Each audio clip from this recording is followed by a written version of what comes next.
Lay down. Now. It's 7 a.m. It's 7 a.m. Time for the opening drive. Voted the best sports show in New Mexico For 5 years running. It's the OD and the AM with Jeff Symbieta and JJ Bond. Game 4 day. Game 4 day, a day that the Nuggets can take control of the NBA Finals. Maybe you just call it Friday. Maybe you got a tea time. Maybe you just say it's the weekend, or as I walk out on Thursday, people always tell me Thursday's weekend eve. Whatever it is you call today, there is Game 4 tonight, coming off of a fun night in the Stanley Cup Final as well, or just happy Friday. What's up, merry day? It's the opening drive. Jeff, JJ, DC. What's good, y'all? What is it? How you living? You all right? Look at both of you in your jerseys today. What are you rocking? Which one? 15? Would that be Carmelo? Yep. What do you got going? I can't see the number back there. Oh, Mills. How many you got? Dozens. Both of the same era, though. You both went with you went home and away baby blue era. Dozens. Like dozens, like more than 24 would be dozens. Yeah, I Really? I love jerseys. I beautiful. Beautiful. You're in an Adidas jersey, you're in a Nike jersey, but still the same era. I mean, I feel like I'm wearing the wrong color blue today. Got a little light blue going on there. A little stripe of it as well. Big day for you guys, huh? Huge day. You like the way it feels? I told you I think Denver wins tonight. Do you like? You think this is a Miami bounce back? Possibly. I definitely feel much better today than I did for Game 3, though. Well, it's a lot better being up 2-1 than down 2-1. It is a lot better. Yeah. You're right about that. Winning's way more fun than losing is. Yes. Believe it or not. Yes. You feel good about it tonight? Like, have you been able to talk yourself into it? Van mode, I'm confident, but I'm not going to sit here and who knows what's going on with the microphone. I don't know. But you're not going to sit here and Well, I'm not going to pick the game in the first 5 minutes. And All then, right, I will. I don't care. I'm done. I get to go home now, right? Is that it? I just gave you the ending and I'm gone. Peace out. You guys have a good show? It's not how this works. All right, fair enough. Tyler Hero, the shooter, the best three-point shooter for Miami. The guy who's been out since Game 1 when he broke his hand, who's been rumored to be coming back almost every game now for that feels like the last 4 or 5 of them, has not been cleared to play. He will not go tonight. He's been going through workouts. He's been taking what they call the necessary steps, but has not been able to be cleared medically. Eric Spoelstra's their head coach. Quote from him, this is just part of the process.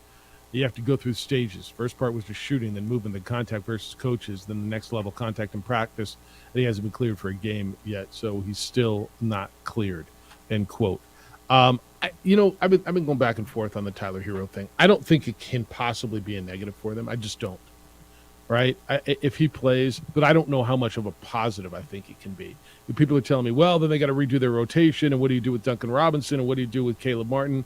Really? You're going to tell me I'm putting my best three-point shooter back in the lineup? I know he hasn't played in 6-7 weeks, but how can it possibly be a negative? And especially when I'm down in the series. And by the way, in this particular series, it's not like Caleb Martin has been great. No. He hasn't. He's been great in the playoffs, but he has not been great in this series. There is no negative if they would have got him back, but they do not get him back tonight. and we've seen at times Miami, their offense can really bog down. And having Tyler Hero, a one-on-one shot creator, a guy that can get a shot from the outside, also be one of those drive and kick players, would be huge for the Heat. But I think more so for them, it's about being aggressive early, still taking those three-point shots because that's what they're about, and then getting the Nuggets over that hump of getting in trouble. They got the Nuggets in the foul trouble early. KCP had 2. Aaron Gordon had 2 early ones in the first half. They're close on a couple of getting Jokic, number 3, early in the game. I think that has to be their mindset in tonight's game, is continue to be aggressive, go at the chest of those guys, kick it out for those threes, and see if you can get a few more whistles. Can the Nuggets continue to win and win at this level without, and I say without any production, and I know that's somewhat hyperbolic, but I don't know that it totally is, from Michael Porter Jr. and Kentavious Caldwell-Pope? Only if someone else steps. Like Brown did and Bruce Brown did last game. But if it's a game, Aaron Gordon's got to continue to be who he is. Aaron Gordon, like 10 and 10, that's a really good spot for him. Yep. I'm almost considering that a given now. Is that fair? The way that he has played. Yeah. So he has kind of settled into the, all right, the constant you're getting from him on both ends of the floor. Bruce Brown really hasn't had a good offensive game. But, yeah, Porter Jr. is one of those guys that he can get hot. He's super streaky from three. And in this series, after having 14 points, 13 rebounds in game one, Michael Porter Jr., 7 total points since, 13 rebounds, 3 of 15 overall shooting. It's just what, right? I mean, he's supposed to be your number 3 scorer. And he's disappeared. And I'm not going to lie, it's not even the scoring output from Kentavious Caldwell-Pope. I just, the total overall play, he was really good in the Lakers series against the team that he used to play for. He has been, I don't want to say horrible, but he has been not really good in this series. Absolutely. And that's, why all the focus has shifted to Michael Porter Jr. This could be a piece that could really help the Nuggets take total control of this series if he just gets going offensively. The one thing with MPJ, if he can stay locked in, continue to bring the effort defensively, he's long, he can be a presence rebounding. If his shot's not there, so be it. If he stays effective and has a presence like that on the defensive end, that's what Denver needs. They just need guys that are in the right spot, staying in front of shooters, and grabbing rebounds. Head coach Michael Malone is still behind Michael Porter Jr., and he needs to be. Look, there's times where you go out and you can clip your guys. You can be critical, right, when he had to play bad cop and go out and question the effort of the whole club. But when you got a guy whose confidence is swirling a little bit and you need him, Michael Malone, I think, is playing this one really well. The quote on Michael Malone on Michael Porter Jr. is this: I think so many people are quick to dismiss people. Michael Porter isn't making shots right now, and we know he's a great shooter. We know what he's capable of. If he's taking the right shots and we're generating the right shots for him, I want KCP, 2 guys that we know are better than they showed in 3 games. They've got to keep shooting the ball because that's the only way we're going to get out of that slump. But we believe in Michael. He's our starting small forward. I have zero doubt he's going to have a very big game coming up here that's going to help us win this championship, end quote. Exactly what he needs to say.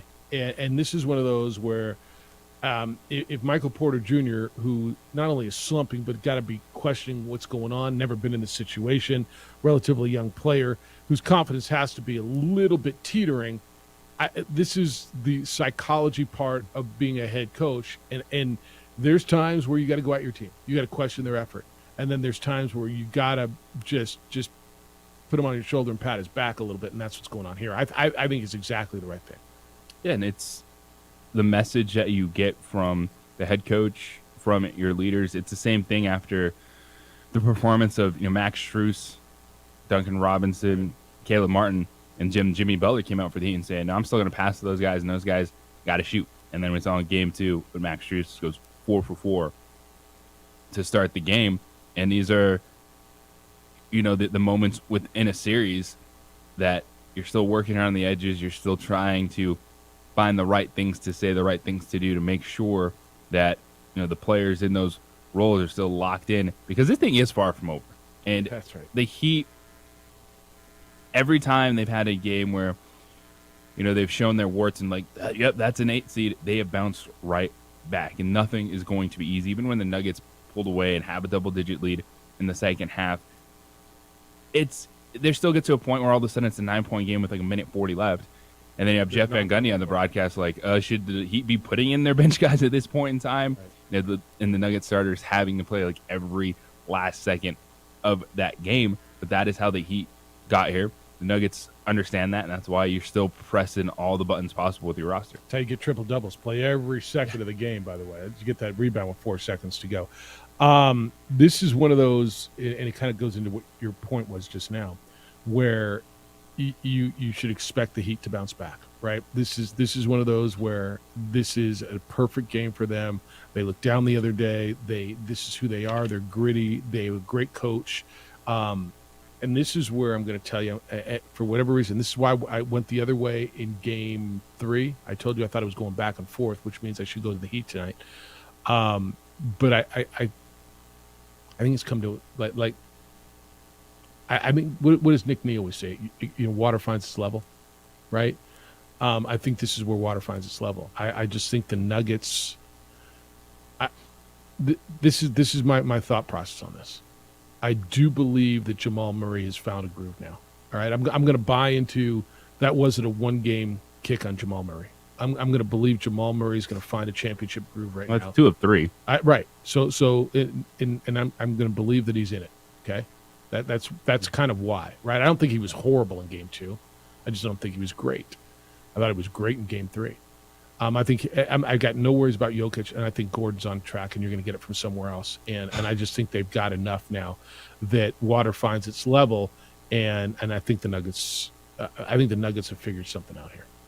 Well, the Nuggets, for them, they know where their bread is buttered, and it's on offense and then competing defensively. The question for the Miami Heat is, can they defend the paint? Can they stop not just Jokic, but as you've said, Jamal Murray? He likes to get going inside. His game isn't just stepping back, taking 10, 11 three-point shots in a game. And Denver, in Game 3, just 5 of 18 from the three-point line, but they were 36 of 62 inside the arc. They are destroying the Heat. Really good mid-range. In the paint. Yeah, in the paint and the mid-range. Yeah, and Jokic has owned the paint. And it's not just been Jokic, by the way. I mean, that's Aaron Gordon getting loose down on the baseline, getting passes. That's Jamal Murray getting in the paint. That's other guys getting loose. All right, there's a lot to do today on Friday. Nick Nee's going to be with us coming up at 9 o'clock. Anything happen in golf this week? I heard something. U.S. Open's next week. We're going to get you a golf tip, get you out there and improve. Something about like a world tour, but you can do your thing, but maybe play on other tours. Which, by the way, nobody knows what the hell is going on. Everybody's got their own opinion on how golf is going to look. But we're going to talk with Nick coming up, the director of golf and PGA Pro out at San Diego Golf Club. That's at 9 o'clock this morning. When we return, James Harden might be on the move. I know y'all been here in Phoenix. Could he be reunited? I'm sorry, you've been here in Houston. Could he be reunited with a superstar and become the favorites again? Where the latest rumor on Harden is, and it could be really, really big in the power structure of the NBA. That's coming up next. It's the opening drive on 95.9 FM and AM 610, the Sports Animal.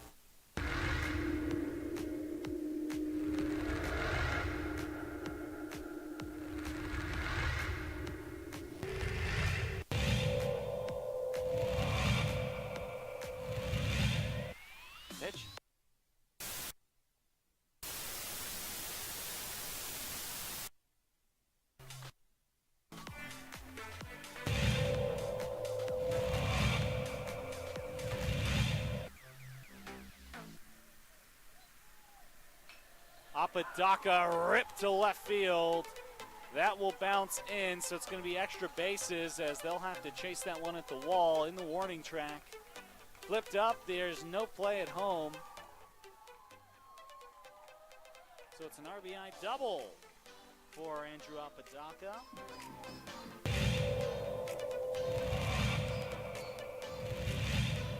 Runner at third.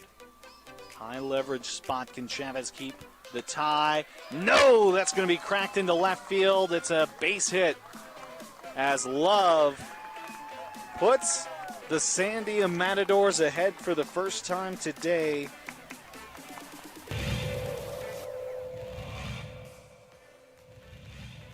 The 0-2.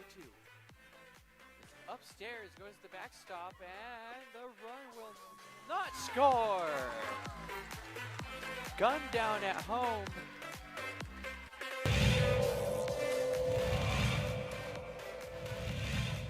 Chavez rocks and fires. Ahmed, that's going to be an RBI for Ahmed as that one right through the gap in right center. Petrie will scoop that one, and it's looking like a triple as Ahmed plugs into third base, and what a way to score that run for the Matadors.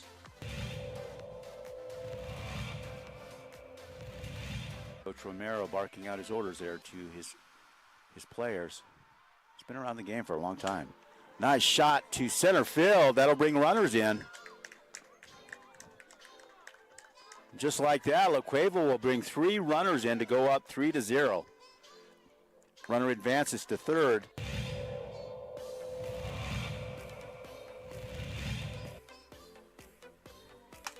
Shot to center. That looks good. That's gone. Man, outstanding center shot there. Is La Cueva will score. Antonio Lucero, second baseman, quite the hitter.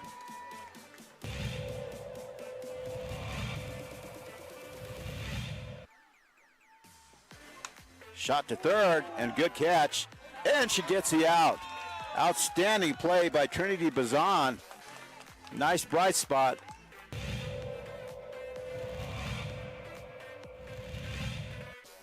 Costly errors allowed Cleveland to get one run back. That one's hit on the ground to the left side. Throw to first in time. Throw home. Got her. Whoa, what a play.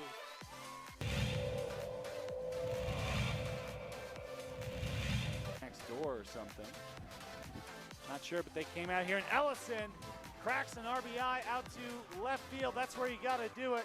1 run, 2 run, and this game could very well be over. It's a play at the plate. It's sliding, and that will do it. The Rams walk off the La Cueva Bears. It's a 3-run batted in shot by Dean Ellison.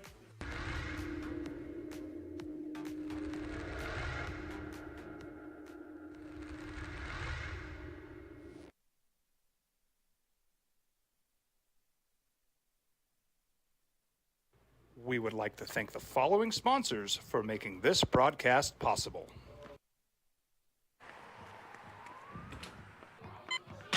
These are more than just the sounds of a safe place to go after school. These are the sounds of interest being ignited and of mentors making an impact. At Boys and Girls Clubs, we don't do just one thing. We do whatever it takes to meet the needs of every kid who comes through those doors. Because whatever it takes is what it takes to build great futures.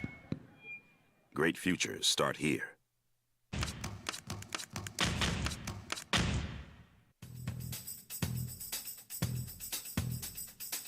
International Protective Services is a proud supporter of ProView Sports and New Mexico Youth Athletics.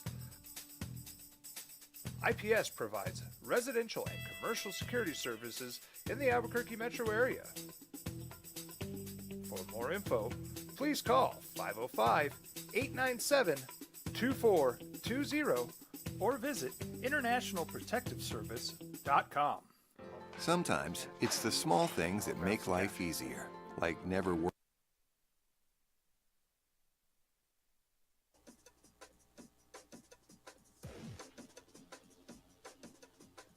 All right, what do you got going this weekend? You got hoops, you got the golf, you got New Mexico United soccer, coach debut at Tampa Bay Rowdies. Isotopes are home for a big weekend. You got the Stanley Cup up. Did you watch the hockey last night? Do you guys, you like the hockey Rats too, right? saved their season. The damn rat. Look, it was Vegas was up 2-1. They're up 2-0 in the series. Game was back in Miami. And this is the Panthers, man. This is like the Panthers are the Heat. The Panthers are the hockey version of the Heat. Do you disagree with that? No, they're both 8 seeds in the finals, and the way they win is very similar. Yeah. So, yes. They're both 8 seeds. They both got to the final. They both scrap. The Panthers are undefeated in overtime. Is it 7-0 in the postseason? Again, I'm going to remind you, this is a Panther team that had a win on the last game of the season and have Pittsburgh lose a game they were favored to win to get into the playoffs. Last team in and then beat in 7 games in overtime, the Boston Bruins, who are the best regular season team in the history of the game according to record and points. And then got through Toronto and then swept Carolina. And now they're down 2-0 to Vegas in the Stanley Cup final. They were down 2-0 in the series. They're down 2-1 in the game. They pull the goaltender because, I mean, everything's on the line now. I mean, the series was completely on the line. And Matthew Tkachuk, who was out early, he got hit in the first period. It looked like he was done for the game, right? I mean, they were like, is Tkachuk coming back? And then he wasn't on the bench to start the second period. He comes out under the bench like, well, is he just there as a decoy? Is he just there for moral support? Is he even going to get on the ice? He gets on the ice. He scores with 2 minutes and 13 seconds to go in regulation. And then Carter Verhaeghe scores 4:27 into overtime. The place goes nuts, and all of a sudden we got a series in the Stanley Cup final. It's what they do. Yeah. It's how they win one goal game. It's getting it done in overtime. They had to kill off a penalty. Which was a garbage call, by the way, with 11 seconds to go in regulation. So they overcame that. Yeah, I forgot about that, yes. Which was huge. How bad do you think that call was? I'm right there with you. Well, 2 skates hit. I mean, that's not tripping. Especially not tripping with 11 seconds to go in a tied game in a Stanley Cup final. If you want to tell me it's tripping a Kings-Oilers game in November, oh, maybe. And, well, Jeff, you can't officiate differently. No, they absolutely officiate differently. Someone's arm is on the ice with 11 seconds left. That was the softest penalty I've ever seen called in a situation like that in a Stanley Cup final. But yeah, in Florida, that saved their season because they looked dead in the water. Yeah, it was a 2-1 game, but Vegas was comfortable. Vegas was out hitting the Panthers. They were being the physical team, and in a blink of an eye, Panthers found some life. Dude, Kachuk has been Jimmy Butler, hasn't he? Absolutely. I mean, Kachuk, like the Panthers are the Heat. They're the hockey version of the Heat. They are gritty, grimy, have no right to be there. And as their head coach says, the guys in the room, they just everybody's got like 6 nicknames, and they just love each other. And and Kachuk has been the guy. I know I tell you this for the last 15 years I've been doing this show, and we hit this time of year, and I'm like, if you want to catch something, I think you're missing if you're not on the Stanley Cup final, the Stanley Cup playoffs. But the intensity, the action. Addie was watching with me. She's like, Dad, I just love hockey, and I've never taken her to a live hockey game. We haven't had the chance. We're going to, but she's like, what they do, like, and it's on skates. It's just amazing. Like, to me, everybody tells me basketball players are the best athletes. I'm a firm believer Hockey's there's up there. different levels of there's different forms of athleticism. Runners are athletes, jumpers are athletes. These guys are unbelievable athletes. You know, my daughter, she's 18. Same thing. Last year we watched the playoffs, and she was so into it. Yeah. Like seeing a guy skate 25 miles an hour, like on a dime, is insane. Yeah. I mean, when people ask me who do I think which professional sport is the best athletes, I go there. I just think what they do is insane. And by the way, they get run over by a truck and get right up. It's rare you see a hockey player laying on the ice. Right? Yeah, Audra loves it too. When I was back in Pittsburgh, I was speaking a few years ago at Indiana University. Audra came in to Pittsburgh, and she bought tickets to the Penguin playoff game and went and sat by herself and sending me pictures. She's like in the 6th row for a Penguins playoff game, and I'm like, damn, I kind of want to be there. All right, teased James Harden going into the break. Where is James Harden going to be? Is he going back to Philly? There's been a whole lot of talk about him going back to Houston and getting in with the youth movement there. Yesterday, ESPN's Ramona Shelburne brought up a really interesting place for him. And the more you think about it, you're like, huh. Now, your initial thought's going to be no. But with Chris Paul potentially, and I would argue probably leaving Phoenix. Do you agree with that? Yes. Okay. How does he fit in Phoenix? With Devin Booker, with Kevin Durant, what they're putting together there. Now, the initial reaction is, well, no, he just ran from Kevin Durant. They just tried this in Brooklyn. It didn't work. And everything I hear, JJ, is he wanted to get away from Kyrie, not Kevin Durant, right? Yeah, that seems to be the case. You put him there on the ball with Booker, and I think Booker's on the ball as much, but at this point, I think he's willing to share the ball. You put him on that team with Booker, with Devin Booker and Durant and DeAndre Ayton, and then filling around them. I think that might be the best situation he's ever been in. Yes, because you have a locked-in Kevin Durant. Yes.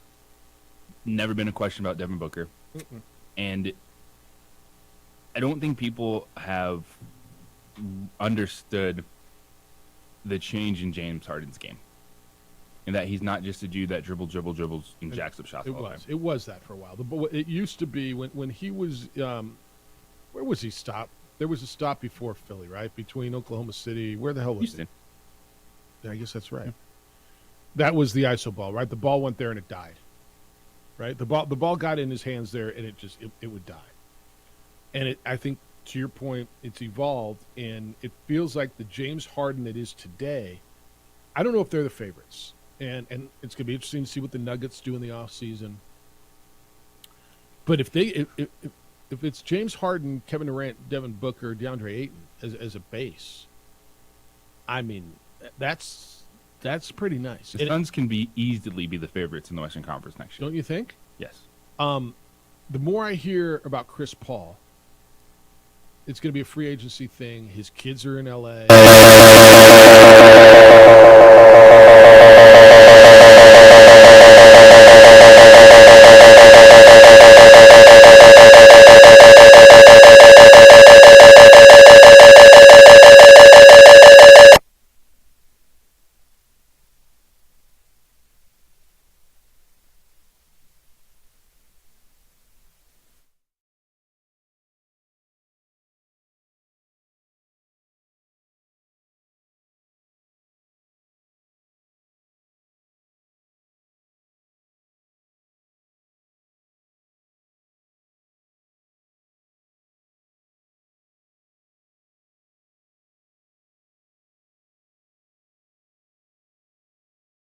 Davis, like Chris Paul, you'd have to load manage him. But can you survive a regular season and get where you need to get load managing two of your most important players? I mean, if you want to tell me 10 years ago you got Chris Paul, Anthony Davis, and LeBron James, I'm like, damn, all right, you're winning, right? LeBron's going to be 39. Chris Paul's going to be 39. Anthony Davis is kind of like he's 49, yeah.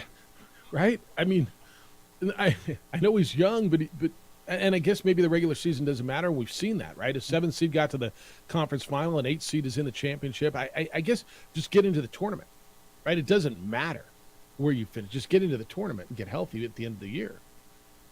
But when was the last time Chris Paul made it through a playoff?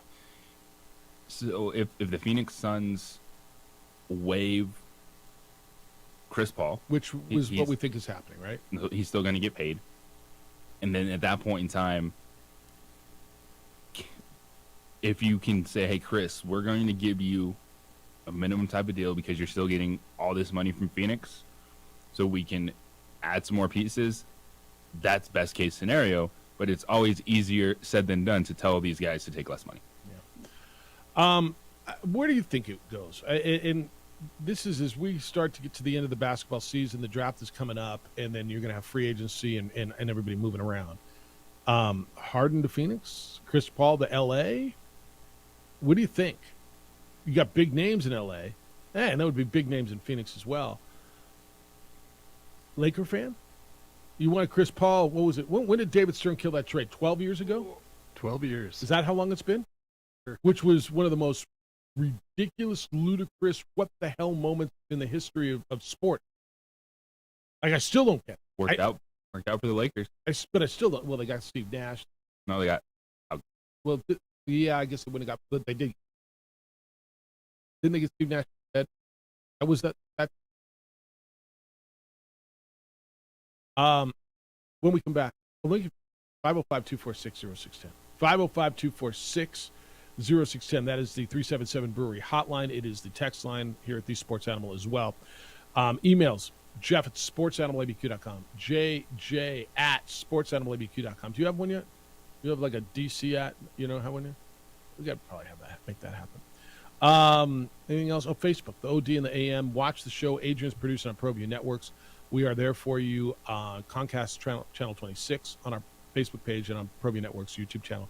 When we come back, I don't know how many of you saw it last night, but it's amazing. 53 in a row and 3 championships in a row. This may never be done again, well, unless they do it again next year.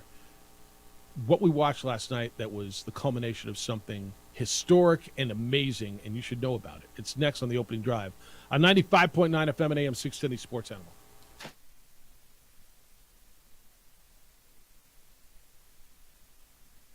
We would like to thank the following sponsors for making this broadcast possible. We fight the battles no one hears about. We drop into the middle of firefights to rescue others. and act as one-man air traffic control towers.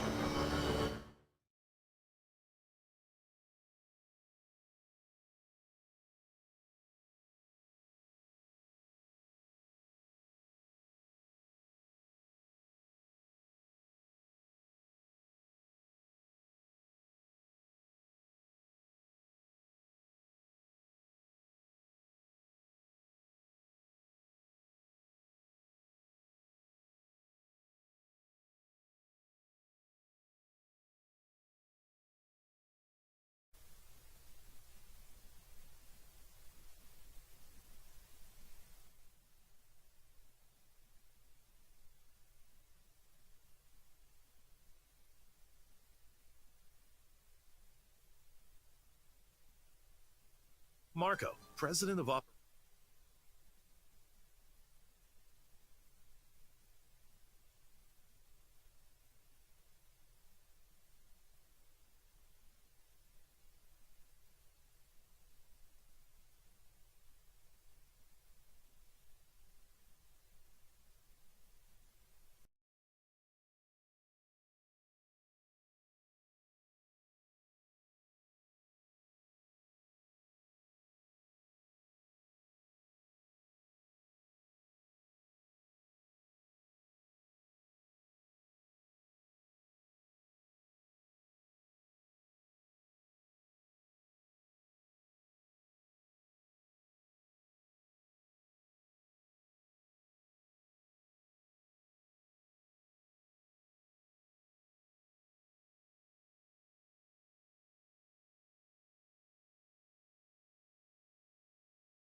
International Protective Services is a proud supporter of ProView Sports.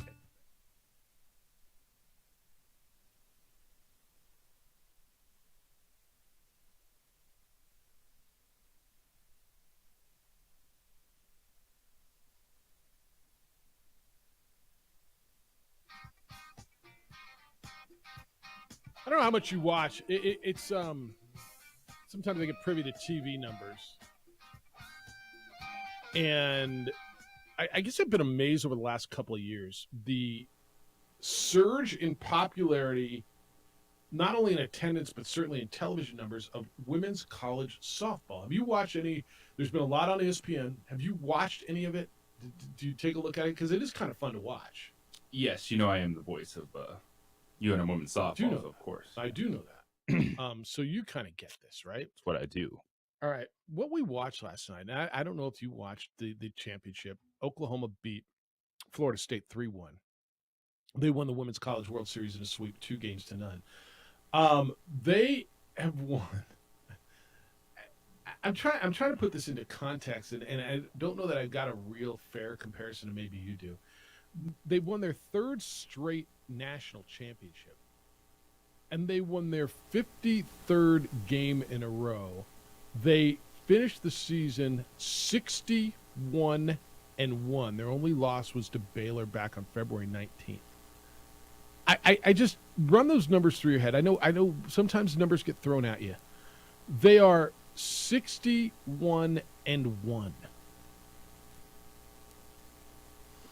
They have won 53 games in a row. You got a comparison for me? UCLA back in the day, right? With Bill Walton back in the day? Like, that program is insane. Their transfers are dominating leagues. Boise State had a transfer from Oklahoma this year. Yeah. Best player in the league by far. Was she? Yeah. And she can get on the field there. Yeah. Kelsey Hall. Like, just dominating. And you're just like, my goodness. This is why Bruin James calls and says, stay out of Southern California, right? He tells you to stay. That's Clark with his laser. He's got a new toy. Oh, jeez. That's why Bruin James calls and said, stay out of Southern California because they're getting so much talent. I watch them, and I will tell you this. I watch women's college softball, not a lot. I mean, I flipped through and I've watched it, and it's on. I work for ESPN. And they got an unfair home field advantage because they play in Oklahoma City, and that's where the World Series is. Yeah. Okay. And there is a little bit of an advantage. It would be like Creighton or Nebraska getting the baseball World Series. It happens to be where it is.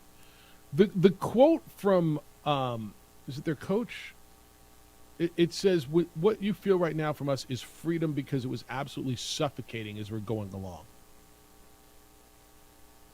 This is their head coach. The expectations were overwhelming, but the way they handled it like champions, and that's why we're here right now. End quote. I whenever I watch softball, and you're going to get this because you're more closely involved with this, the young ladies always look like they're having a great time, right? A lot of energy. Right? Absolutely. Always fun, cheering. Oklahoma looked like they were under pressure. Like, if they had lost anywhere along the way, it would have been like utter failure. And I guess when you get set up to that level, right, there's only one acceptable end, and they got it. And so good for them. But you know what I'm saying? Like, when you get to that point, like when the Patriots were 16-0 and lost to the Giants in that Super Bowl, right? The pressure that mounts to get to when you're there. But I don't know, man. I mean, this is insanely impressive. And the only comparison I have, and you and I came up with the same one, is UCLA in the Wooden Days, right? I got nothing else. What about UConn women's basketball? Oh, that's good. All right, I'll give you that. North Carolina women's soccer from like 1980 to 2003 or something like that. That one I'm not familiar with. They were dominators. Okay. All right. I'm with you on the UConn women's basketball. That's really good. Yeah. This is that-esque. And I just want to draw attention to it because watched a little bit of it last night. Watched finally when they were done, the joy that was there.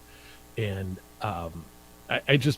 there's a reason, by the way. There's a reason you're getting so much of it on TV. There's a reason there's more in-season MTEs, multi-team events, softball events that are popping up. And there's one coming to the West Coast next year. We do the one out in not in Orlando, Clearwater, right? We're bringing one to the West Coast next year because softball has become so big. But I thought that was really something to watch. All right, 505-246-0610. If you'd like to get in today, you may. We got Game 4 of the NBA Finals tonight. And just another point on what we're seeing with the Sooners, the pressure in that world, in their bubble. There was one of their players transferred from the Big Ten, and she was the Big Ten Player of the Year. Okay. And she said that she faced a ton of criticism. People are calling her Kevin Durant, joining the Golden State Warriors. And it's one of those things that when it's not your bubble, not your thing, you're like, oh, okay, there's not a lot of pressure there. These players are fine. And it's what you highlighted. Like, that's an immense amount of pressure. Like, you lose one game in the College World Series. Right. In a 3-game series. Which you didn't, by the way. Which they didn't. But that hits different for Oklahoma because of their level of expectation. Yeah, I that was the one thing. You're thinking the team that should be having the most fun would be them, right? And everybody else. It's kind of a joy watching women's softball. And again, I'll yield to you on this because you do the games, you call the games. But don't you find it refreshing? I don't know that every college sport I watch, I feel like the athletes are just loving it and out there and having fun and doing it for the love of the game that they love, right? There's so much pressure. When you watch college softball, I do get that feeling, don't you? Yeah, it's the culture of softball. Yeah. But I didn't get that watching Oklahoma, man. The tense, the angst, the tension, the pressure, it felt relatively palpable to me. And but they did it. I mean, they finished it off and got it done. And so I think what we saw last night was something that was really special and really more so the culmination of something that was really special. Hey, Larry, good morning. You're on the Sports Animal. Hi, Larry. Good morning, fellas. Thanks for taking the call. I've called a few times, UNLV alum from New Mexico, so I always throw that in there. Wanted to touch on Patty Gasso in Oklahoma. Yeah. Amazing, but I wanted to throw this in there, and I think you guys may remember a few years ago I called nonstop. Remember they had the Rio Rancho girls, Shelby and Nicole Penley, and those girls, I believe they won 3 national championships with Oklahoma. So phenomenal program. I don't know that words can really put into reality what Patty Gasso has done with that club, and they are the best in the world. Wanted to kind of touch on the hockey game, and I love that you guys get to talk hockey.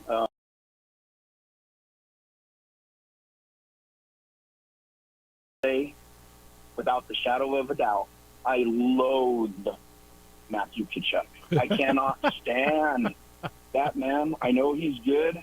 I know his brother was good. But, man, you talk about a dirty dog, and he does. He brings the dog to the ice. Yes. But, oh, my gosh, when he scored last night, like, I don't want to be that guy who gets obnoxious, but I sat there and I wanted to bite through my teeth, and I was just like, please let anybody else score but him, other than Matthew Tkachuk. Yeah, but, he's that dude, man. And Larry, he's that dude. Wasn't he the guy who laid Eichel out the other day with a clean hit? Mm-hmm. Right? It was him. So he did. It was a very, very clean hit.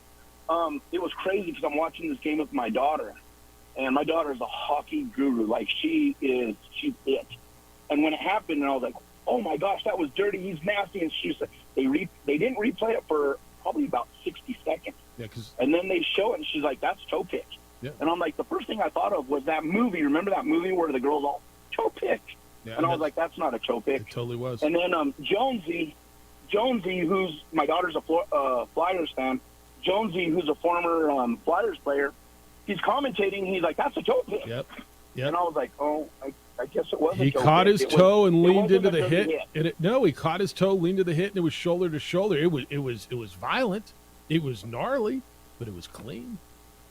Yeah. All right, man. I was worried that it was going to happen. I knew that VGK would not sweep, but nonetheless, guys, I think they've got enough in the tank to finish it out. You're in a good place. You're and thanks for taking my call, guys. You guys have a great weekend. Thanks, Larry. Be well. No, I mean, Vegas is still in great shape. You play the tight game, you go to overtime, you kind of got to give the advantage to Florida, don't you? Yes, you do. At this point, I mean, that's kind of where this is going. Ruben, good morning. You're on the Sports Animal. Hi, Ruben. Hey, good morning, guys. Just want to give you my take on the Sooners. Yeah. It's funny. About a week ago, I was watching one of the games, and I noticed, and I'd like to have JJ's take on this. He's seen a lot of Mountain West games. But I thought their celebrations were just over the line. I mean, I'm not trying to rain on their parade. They're a great team. But some of the stuff I saw, like there was an intentional walk, I believe, to Brito, and she slammed the bat down, and I think it's just unsportsmanlike. And then there was finally some articles about that, how they're like, kind of disrespectful and stuff like that. So anyway, guys, just have a good weekend. I want to hear your take on this. Thanks, Ruben. Welcome to the new producer. Right Thanks, on. guys. Hey, what's up, new pro? What do you think? Because I can't tell you. Well, I don't know what happened in the moment. If it was just a player frustrated by potentially being walked again, I'm not getting a chance to swing the bat and threw it down in frustration. That's going to happen. If you don't like celebrations in softball, it might not be for you. Fair. I love it. I just, the emotion of a batter throwing down a bat, I dig that. I didn't see it, but I can tell you I like it. I didn't see it at all. DC, we've had so many conversations on the show about baseball celebrations, right? And the unwritten rules. And I honestly don't know how they go over into softball.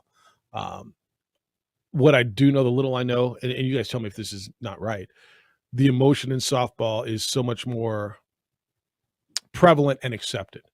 Is that right? Yeah. You're cheering from the dugout. Yeah. All right, when we come back, you can get more into that, and I love your thoughts. It's funny, sometimes I just throw up random stuff, right, like the hockey stuff and the softball stuff, and I'm glad you guys appreciate that. And feel free to get in on that if you have thoughts. When we come back, John Morant was in trouble for flashing guns. Is it a toy? It's the opening drive on 95.9 FM and AM 610, the Sports Animal. This report is sponsored by Taco Bell. Hey, DQ fans, the new Oreo Brookie Blizzard treat is here. That's a delectable combination of Brookie and Oreo cookie pieces.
Jim Rowe.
Tech you'll dig.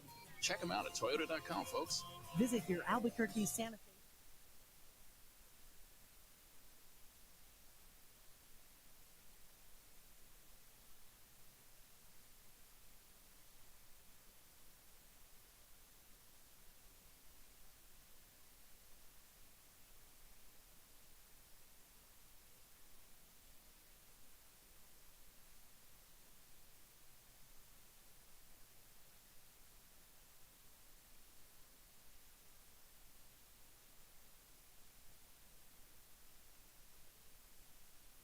Visit SanDiegoGolf.com.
It's just a toy.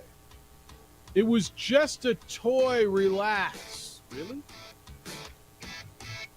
Should it matter if it was just a toy? And maybe it was, maybe it wasn't. What's up, y'all? Good morning. Happy Friday to you. Opening drive, Jeff Symbieta, JJ Buck, DC.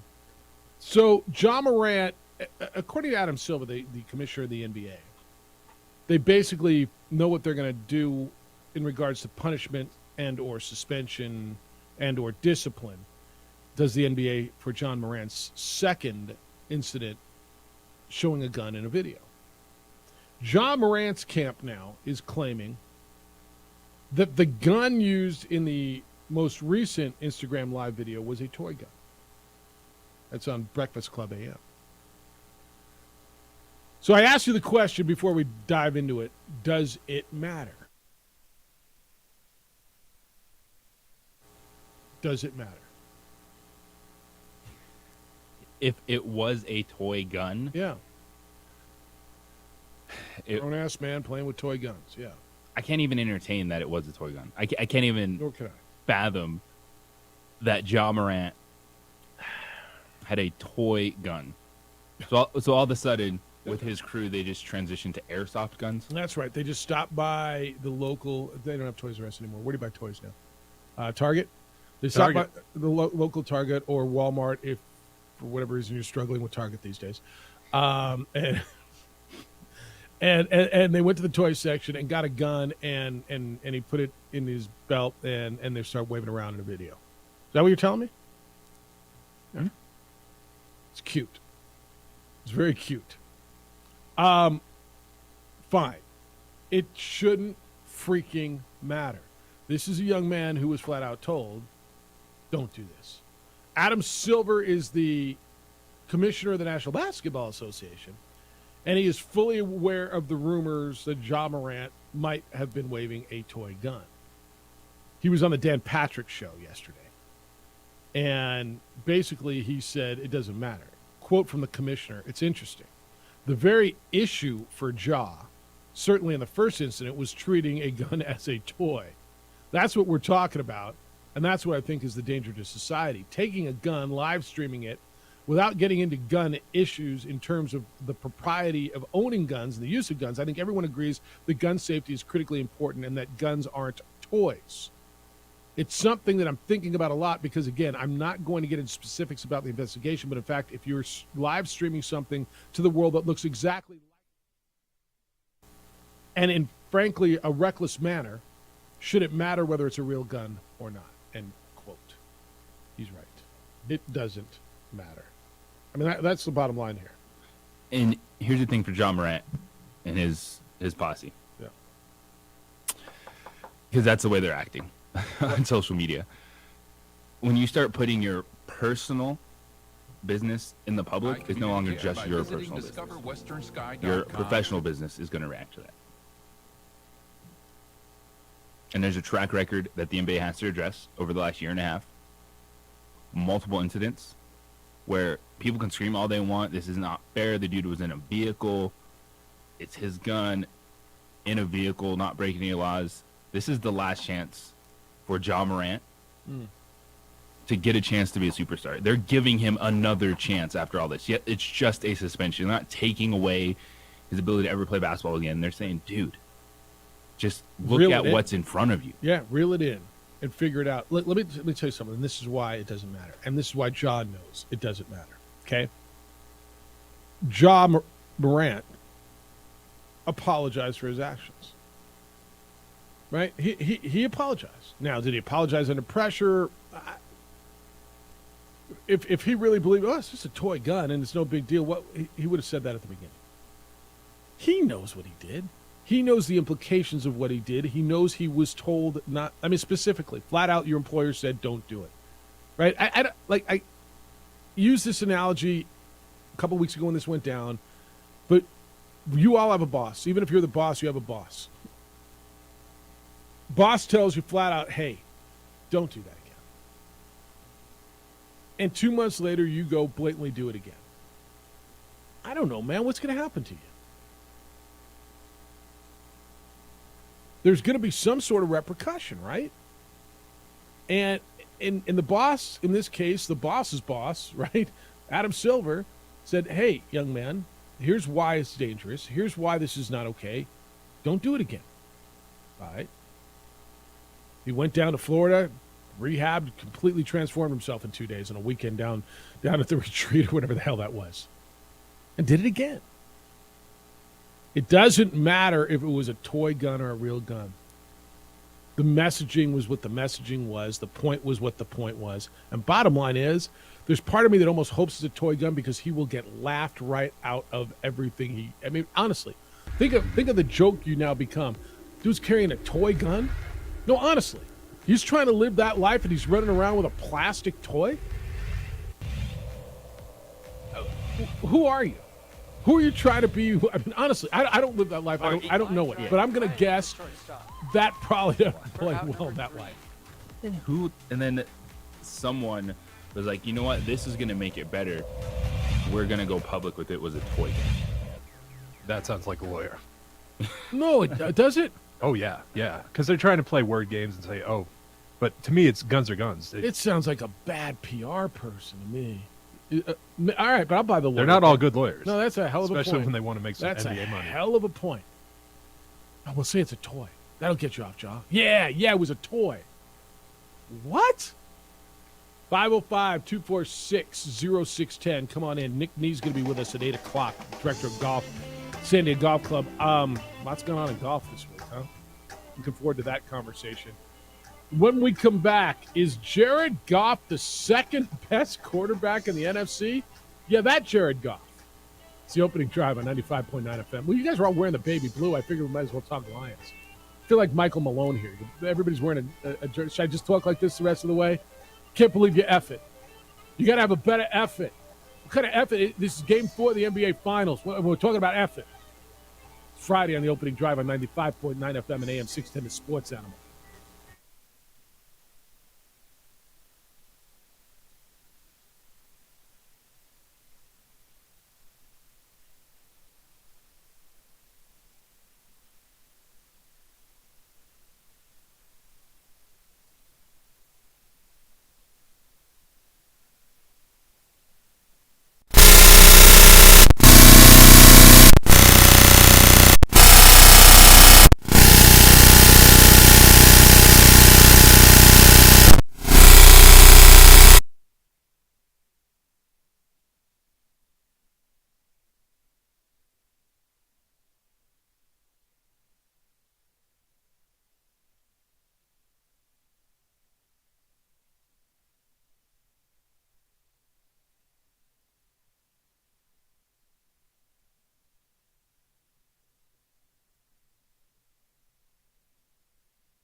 Coach Romero barking out his orders there to his players.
Throw to first in time. Throw home.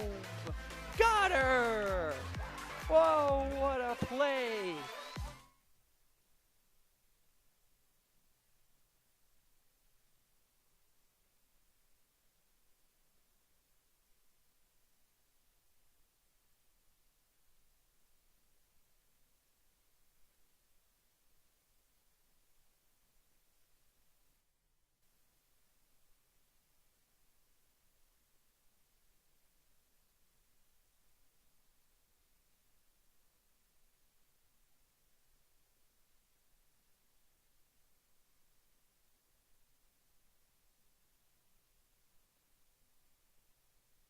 Time New Mexico Sportscaster of the Year, Jeff Symbieta and JJ Bach. It's never too early to talk the footy. I know we got the Stanley Cup final last night, the NBA finals tonight. U.S. Open's coming up, 4th of July. But then, I mean, we just had mini camps. And in about 4 weeks, I think it's like 3.5, not mini camps, camps are open. NFL camps are open. Then all of a sudden you start thinking about your fantasy football team. And then it really matters. JJ and I are planning on being a media day in about 5 weeks for Mountain West Conference football. And football's going to be here. It's all real. So good morning to you. It's the opening drive, Jeff, JJ, and DC. You're welcome to get in on anything we talked about earlier, 505-246-0610. We got through NBA final, Game 4 tonight. Stanley Cup final, Game 3 last night was fantastic. Oklahoma winning their 3rd straight national championship. All that's on the table for you. And John Morant playing with toy guns. Give me a break. JJ, who's the best quarterback in the NFC? Jalen Hurts. I think that's right. I think that's somewhat accepted. If there was an argument, who would you argue? Who do you think? And would Cowboy fans tell you it's Dak Prescott? Is there anybody else to argue about? Derek Carr with New Orleans, if he has a good season, could it be Matthew Stafford? And he's the most dynamic, most explosive quarterback in the NFC right now. All right. Who's number 2? Jared Goff. Is he? Yes, he is. It's interesting, right? Dan Campbell, Goff is a better quarterback in Detroit than he was in L.A. I'll buy that.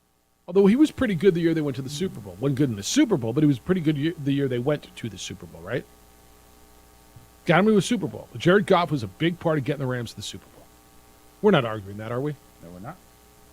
So then the Rams take a step backwards. They're able to get Matthew Stafford. They trade Goff Sponsors for Stafford. for They trade a making bunch this of picks. broadcast possible. And the thought is, well, fine, the Lions are the Lions. They're no good anyway, so they'll have Goff for a year or two before they reload and get a quarterback. And they had their chance. They drafted 12 this year. They could have moved up. There was quarterbacks there for them if they wanted quarterbacks. They've decided, and Jared Goff's numbers last year were terrific. Is he better than Kyler Murray when Kyler Murray's healthy? Yes, he is. I'm not certain, but I'm not certain not. Is he better than Derek Carr? Yes, he is. I don't know that I believe that either. Is he better than Justin Fields? Fields has a higher ceiling, but Jared Goff is better right now. Is he better than Daniel Jones? Yes. So the second best quarterback in the NFC is Jared Goff. And it's sometimes you're laying it out. Kyler Murray, Justin Fields, Daniel Jones, you have to factor in they have the athleticism and running the football, getting outside the pocket. That gives them a different edge. But right now, Jared Goff is solidly the second best quarterback in the NFC, above a Kirk Cousins, above a Dak Prescott. You look at the numbers last year for Detroit: 26.6 points per game. Goff had the 7th most passing yards in the NFL, over 4,400, 29 touchdowns to just 7 interceptions. It's not a huge gap. Like, I think Dak Prescott, the way he plays, he's right there. But Jared Goff, performance resume like to is the thank the reason following why sponsors there for needs making to be this legit hype around the Detroit Lions as the favorite in the FC North. Not the Minnesota Vikings, the Detroit Lions. I love what Detroit's doing. I fell in love with what they were doing watching Hard Knocks last year. Did you see the Hard Knocks last year with the Lions? Did you guys watch that? It's It'll get you fired up. I normally kind of like the 10, and I think some are better than others. Dan Campbell became more than just the kneecap biter, right? And then when you watch them finish the season where they did and contend for a playoff spot like they did, and were right there and better than probably some of the playoff teams by the end of the season, you buy into it. They drafted defensively. I know a lot of you don't like the way they drafted defensively. You weren't happy with Jack Campbell and all those things. And I don't love the way they drafted. The whole Jamar Gibbs thing was at 12. I thought they could have done better. But look at the weapons. So for him to be that good, he's got to have weapons. Do we all agree Amon-Ra St. Brown has become a really good receiver? Yes, he is. All right. Josh Reynolds is decent. Marvin Jones is good. Jamison Williams is never available. Does he have enough weapons to be everything that he's supposed to be? And I think that's also what was really impressive. Yeah. They're a team that you're not putting that receiving core up in the top 5 in the NFL. They traded their best tight end to a division rival last year. They lost their top 2 running backs from last year. And they still put up those numbers because Jared Goff was that dude. I'll buy – look, I was on Jared Goff all year. I was on Jared Goff all last year.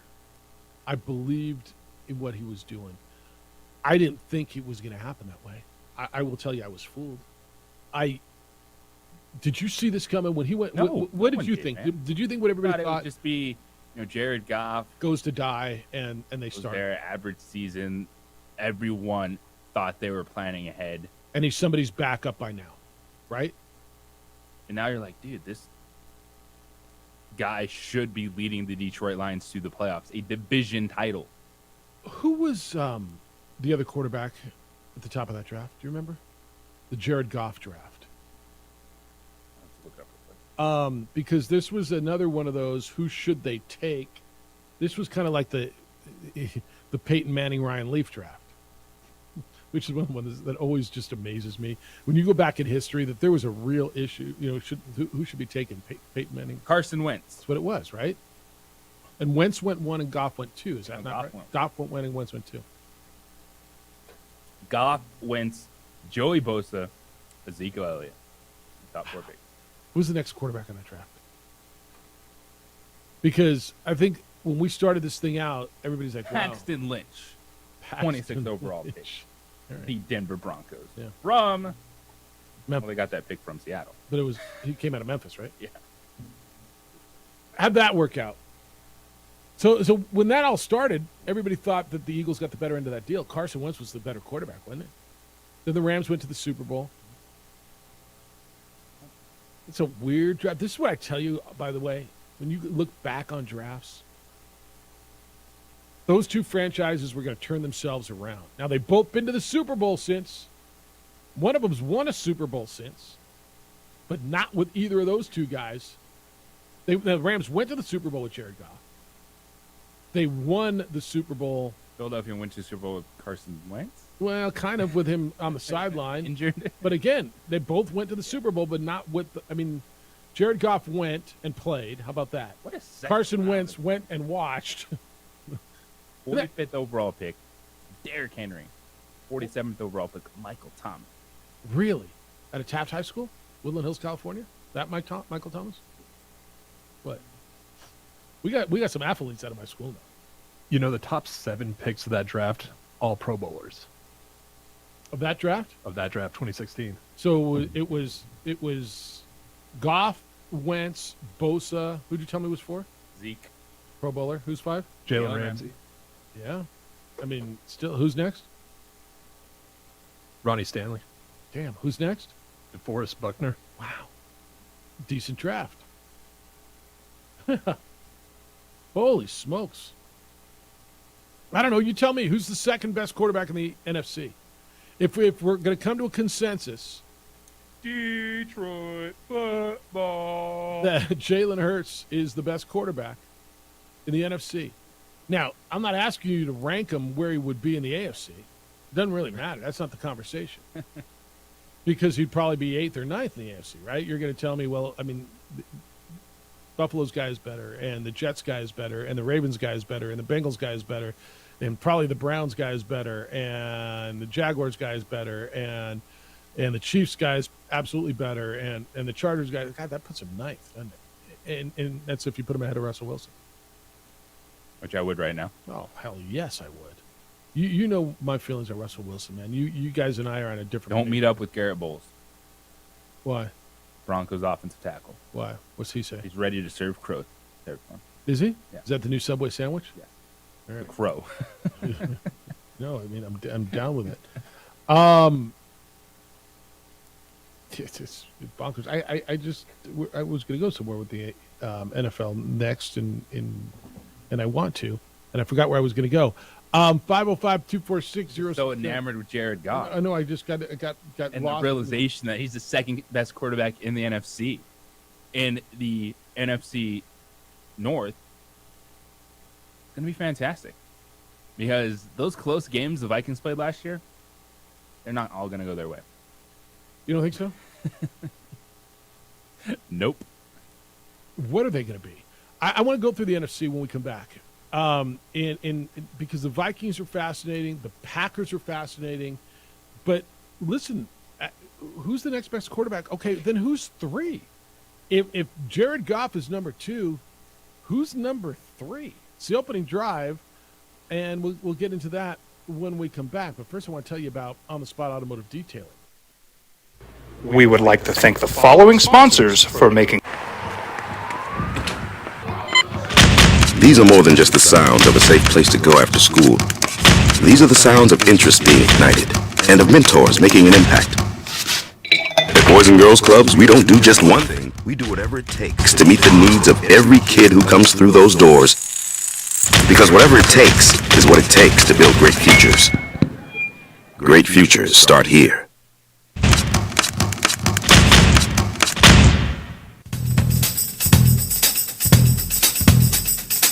International Crap under the Protective seat. Services It's like, all right, I don't do the French fries. I don't do that. Sports and New Mexico It's like athletics. when they're done in your car. IPS provides Some about extra residential protection with ceramic commercial coating, security paint services protection in the film, or Albuquerque wind. metro area. For more info, please call 505-897-2420 or visit internationalprotectiveservice.com. Sometimes it's the small things that make life easier, like never worrying about being declined at an ATM when only cash will do. With your covered from US Eagle, we'll cover you, even if the money's not there. That's a good feeling. And we do it with no extra fees or penalties. It's called trust, and we think that's important, especially if we're asking you to trust us. At US Eagle, that's just part of what it means when we say people mean more. Don't sacrifice quality of flavor when you're in a hurry. Golden Pride offers ribs, fried chicken, green and red chili breakfast burritos, and Frontier Cinnabons. 4 great locations, or visit us online at goldenpride@abq.com. Golden Pride Barbecue Chicken and Ribs, proud supporter of ProView Sports Network. Check it out. What is it? It's a time machine, bro. I could jump into the future and get my paycheck early. I already get my paycheck early at US Eagle. Get your paycheck up to 2 days early with US Eagle Early Payday. Now's a great time to have your checking with US Eagle. Time machine. Your girlfriend breaks up with you in 22 hours, 53 minutes. Wait, what? Seth? We fight the battles no one hears about. We drop into the middle of firefights to rescue others. And act as one-man air traffic control towers. We're the ones who go before all others.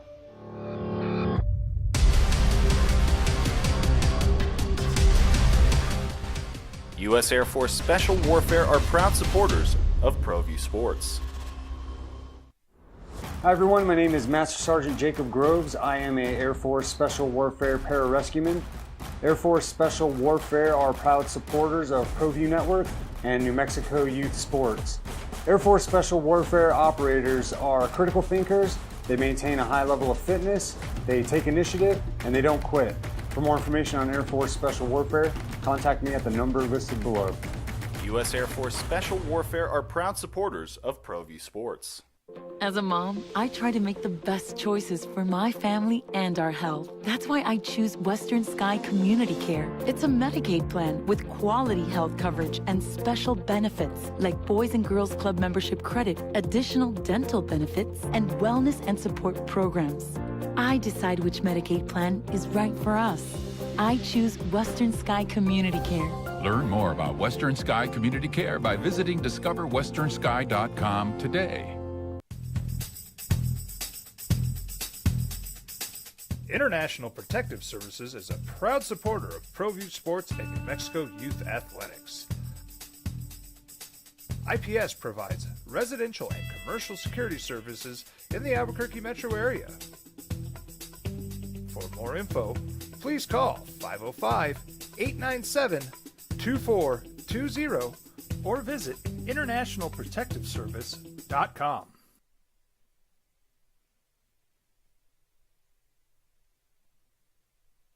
We would like to thank the following sponsors for making this broadcast possible. We fight the battles no one hears about. We drop into the middle of firefights to rescue others. And act as one-man air traffic control towers. We're the ones who go before all others.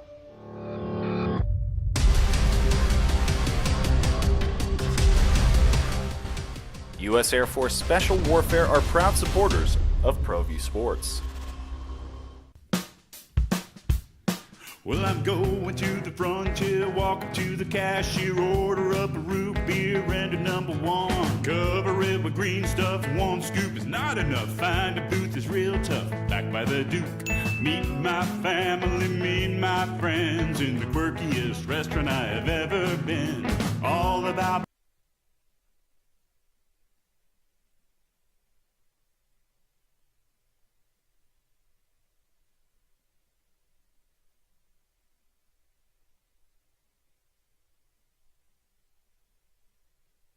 and really turns it around. Vikings won their division, right? They had a rookie coach, an Aztec. I mean, there's a lot to be said there. Everybody's on the Lions. I am, you are. Everybody's on the Lions to be that team this year. You got somebody else? Can it be New Orleans with Derek Carr? It can absolutely be New Orleans because the rest of that division is average. At best. Mm-hmm. Can it be Green Bay with Jordan Love? There's a part of me that says Green Bay, part of me thinks they're going to fall off a cliff, right? And there's part of me that says that organization is put some pieces around him. They've got good young receivers. He's not a rookie, even though he's now getting his first chance to play. And I want Jordan Love because, you know, the little bit I know of him.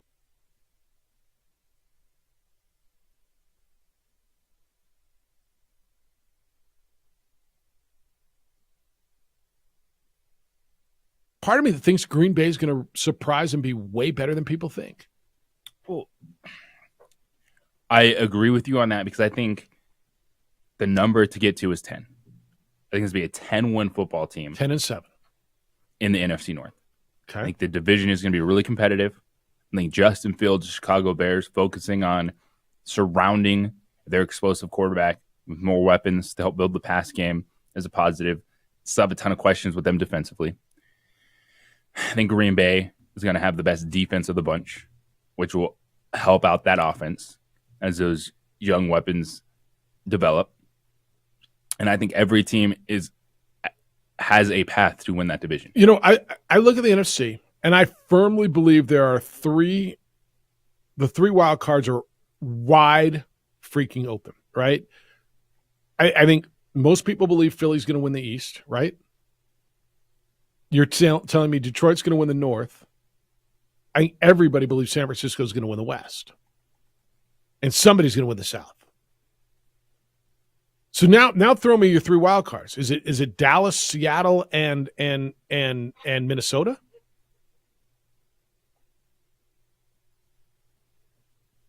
Dallas should make the playoffs, right? Are the Giants in there? Do you like Green Bay? Do the Rams have a chance? Is somebody going to emerge out of the South? And I believe that because Seattle's going to be better than people think again. All 4 NFC North teams are going to be in wild card contention. Okay, so you think the Bears make a big jump? You think that the Packers are going to be okay? Okay. And there's only one team right now. Like someone is going to have an injury, someone's going to fall on their face. That's right. Like we understand that. That's right. But sitting here right now, there's only one team, 1.5 teams.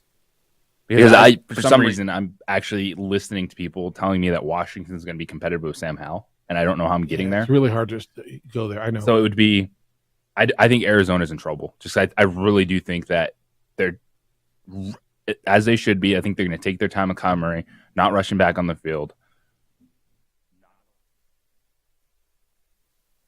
One out as well. Fair. I think they're going to be in trouble. Bad. Yep. Washington, if they don't get competent quarterback play, they're not going to be good. And the Rams. And I don't think the Rams, if Matthew Stafford is playing quarterback, yep, that's a 7-8 win team, which is not disastrous. No, it's purgatory. Yeah. All right, we're going to continue that conversation, but we got celebrating to do. I mean, there's new menu items at Cello Grill, and it's National Iced Tea Day tomorrow. So we interrupt this NFL talk, I mean, because this is really, really important. Mackenzie's here with a sweet deal. Hello, Mackenzie. How you living? I'm doing good. How are you? Well, I mean, it feels like it's been a couple of days since we've seen you. Yeah, it's been a busy month. Yeah, been good. All right, here's what we got for you. One of your favorites, a sweet deal at Cello Grill. It goes on sale 9 o'clock right on our website, sportsanalabq.com. You click on the sweet deal icon. You get $50 worth of Cello Grill for just $25. You got a new menu item, do you not? Yeah, so we just actually released it on June 1st, but we have a Gyro burrito now for a limited time offer. So it's the everything that's in the gyro and the pita, but it's in a burrito? So we actually use a tortilla, Yeah. and then we use gyro meat, rice, beans, and cheese. And then you can top it with, green chili. So you can either use green chili or salsa, whichever you prefer. That actually sounds really good. All right, so you can get that with your sweet deal. And then tomorrow is National Iced Tea Day. And you have a specialty iced tea bar with 8 delicious flavors to choose from. What are the 8? Do you know? You can pull out your notes. Okay, yeah. And why 8? Are there only 8? And how do we get an OD flavored iced tea, which of course would be watermelon Jolly Rancher flavor iced tea? We don't have the Jolly Rancher flavor quite yet. What about candy corn? Not quite yet, but we can keep it in mind. Yeah, so we have a few different. We have like the Texas Classic, Southern Duo. So each of our iced teas, they come with fresh fruit, and then we use the flavoring, and they're sweet. So then we just shake them up when you order them, and at our tea bar. At your tea bar. Yeah. What else you got? What are the names of these things? Yeah, so we also have Revolutionary Kiwi, Star-Crust Lovers. Star-Crust Lovers. What is that? So that's also it's made with watermelon, and then we use the flavor, and then we top it with a mint. That's the only one. All right. Well, you can go by and take advantage of the specialty iced tea bar. Tomorrow on National Iced Tea Day, you've got a special going on. So as you run around on Saturday, make sure you go to Cello Grill for lunch because... Yes, you can get a free iced tea with any $10 purchase. So free or cheap. So go by tomorrow. Cello Grill, it is. Where is it? It's on Cutler and San Mateo. It's that old, if you're going old school, it's that old Boston Market, right? Where they were right there on the southwest corner of Cutler and San Mateo. Yeah. And it's easy, right in the middle of town. If you order on their app, you get 50% off desserts all day, every day. They got vegetarian, vegan, and gluten-free options available as well. It's our sweet deal. It's live on our website. It's Cello Grill at 9 o'clock. Go to sportsanalabq.com. Click on the sweet deal icon. $50 for just $25. That's a bunch of free Cello Grill. It's great to see you, Mackenzie. Always is. Thank you. You too. The opening drive on 95.9 FM and AM 610. The Sports Animal. This report is brought to you by Malloy Los Lunas. Over 40 Chevy Silverados at Malloy Chevrolet in Los Lunas, or drive a new Chevy Trailblazer, just $391 a month. Find new roads.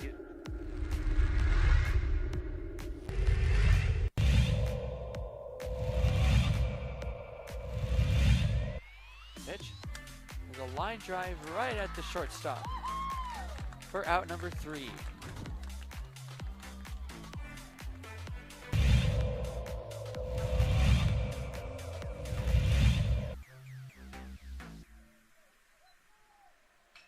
Apodaca ripped to left field. That will bounce in, so it's going to be extra bases as they'll have to chase that one at the wall in the warning track. Flipped up, there's no play at home. So it's an RBI double for Andrew Apodaca.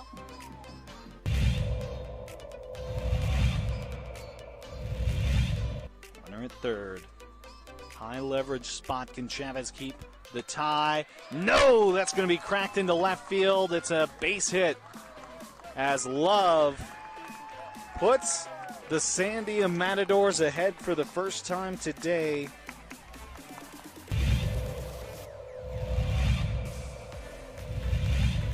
The 0-2. Upstairs goes the backstop, and the run will not score. Gun down at home.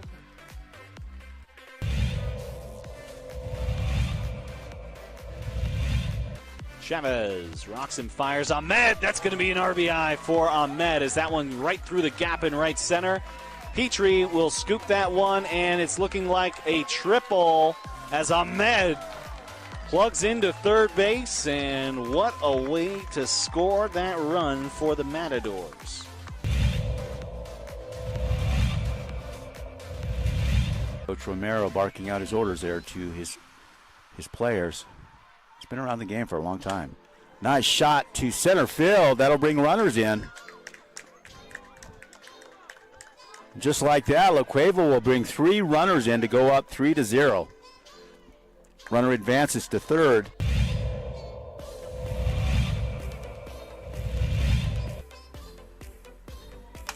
Shot to center. That looks good. That's gone. Man, outstanding center shot there. As La Cueva will score. Antonio Lucero, second baseman, quite the hitter.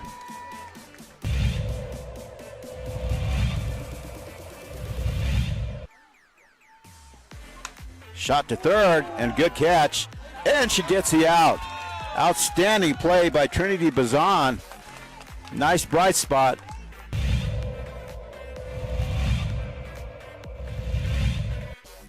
Costly errors allowed Cleveland to get 1 run back. That one sent on the ground to the left side. Throw to first in time. Throw home. Got her. Whoa, what a play.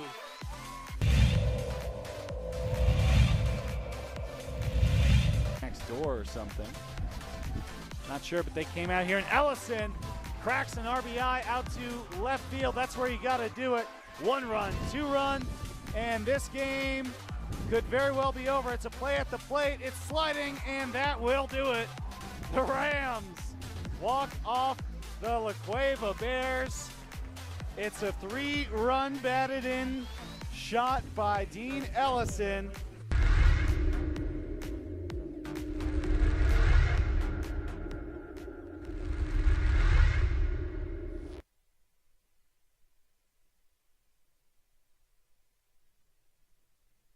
We would like to thank the following sponsors for making.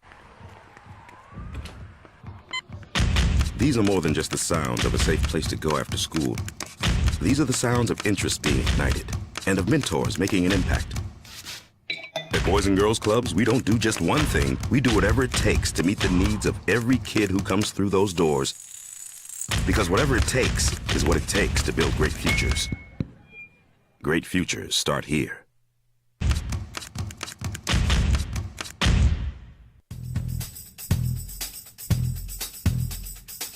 International Protective Services is a proud supporter of ProView Sports and New Mexico Youth Athletics. IPS provides residential and commercial security services in the Albuquerque metro area. For more info, please call 505-897-2420 or visit internationalprotectiveservice.com. Sometimes it's the small things that make life easier, like never worrying about being declined at an ATM when only cash will do. With your coverage from US Eagle, we'll cover you, even if the money's not there. That's a good feeling. And we do it with no extra fees or penalties. It's called trust, and we think that's important, especially if we're asking you to trust us. At US Eagle, that's just part of what it means when we say, people mean more. Might taste like a Snickers. Just might. I'm just saying. That baklava too is unreal. Did you try that? Oh my goodness! Yeah, you had options this morning, didn't you? Yep. All right, text line's open. This is interesting stuff. 505-246-0610. We've been having a conversation about Ja Morant and the claim that the gun was a toy gun. So somehow, just kidding.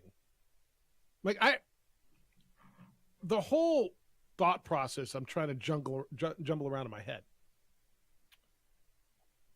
So you think, DC, you think it was from a lawyer. I think it was from a PR person, and I don't think it matters. But what's the mindset? So if we convince them it was a toy gun, then it's okay, and we're not going to get any discipline? Is that the mindset here on putting out? Okay. It's so diluted, so demented, so wrong, so misguided. All right, text line.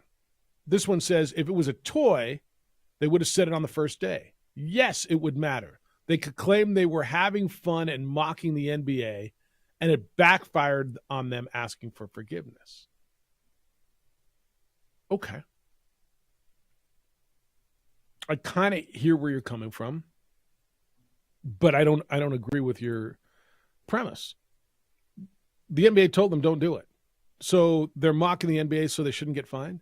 They're mocking the NBA with something that looks like a gun. The whole messaging was what the messaging was. I'm just joking, so don't find me. And by the way, they didn't say it when it first came out. He apologized.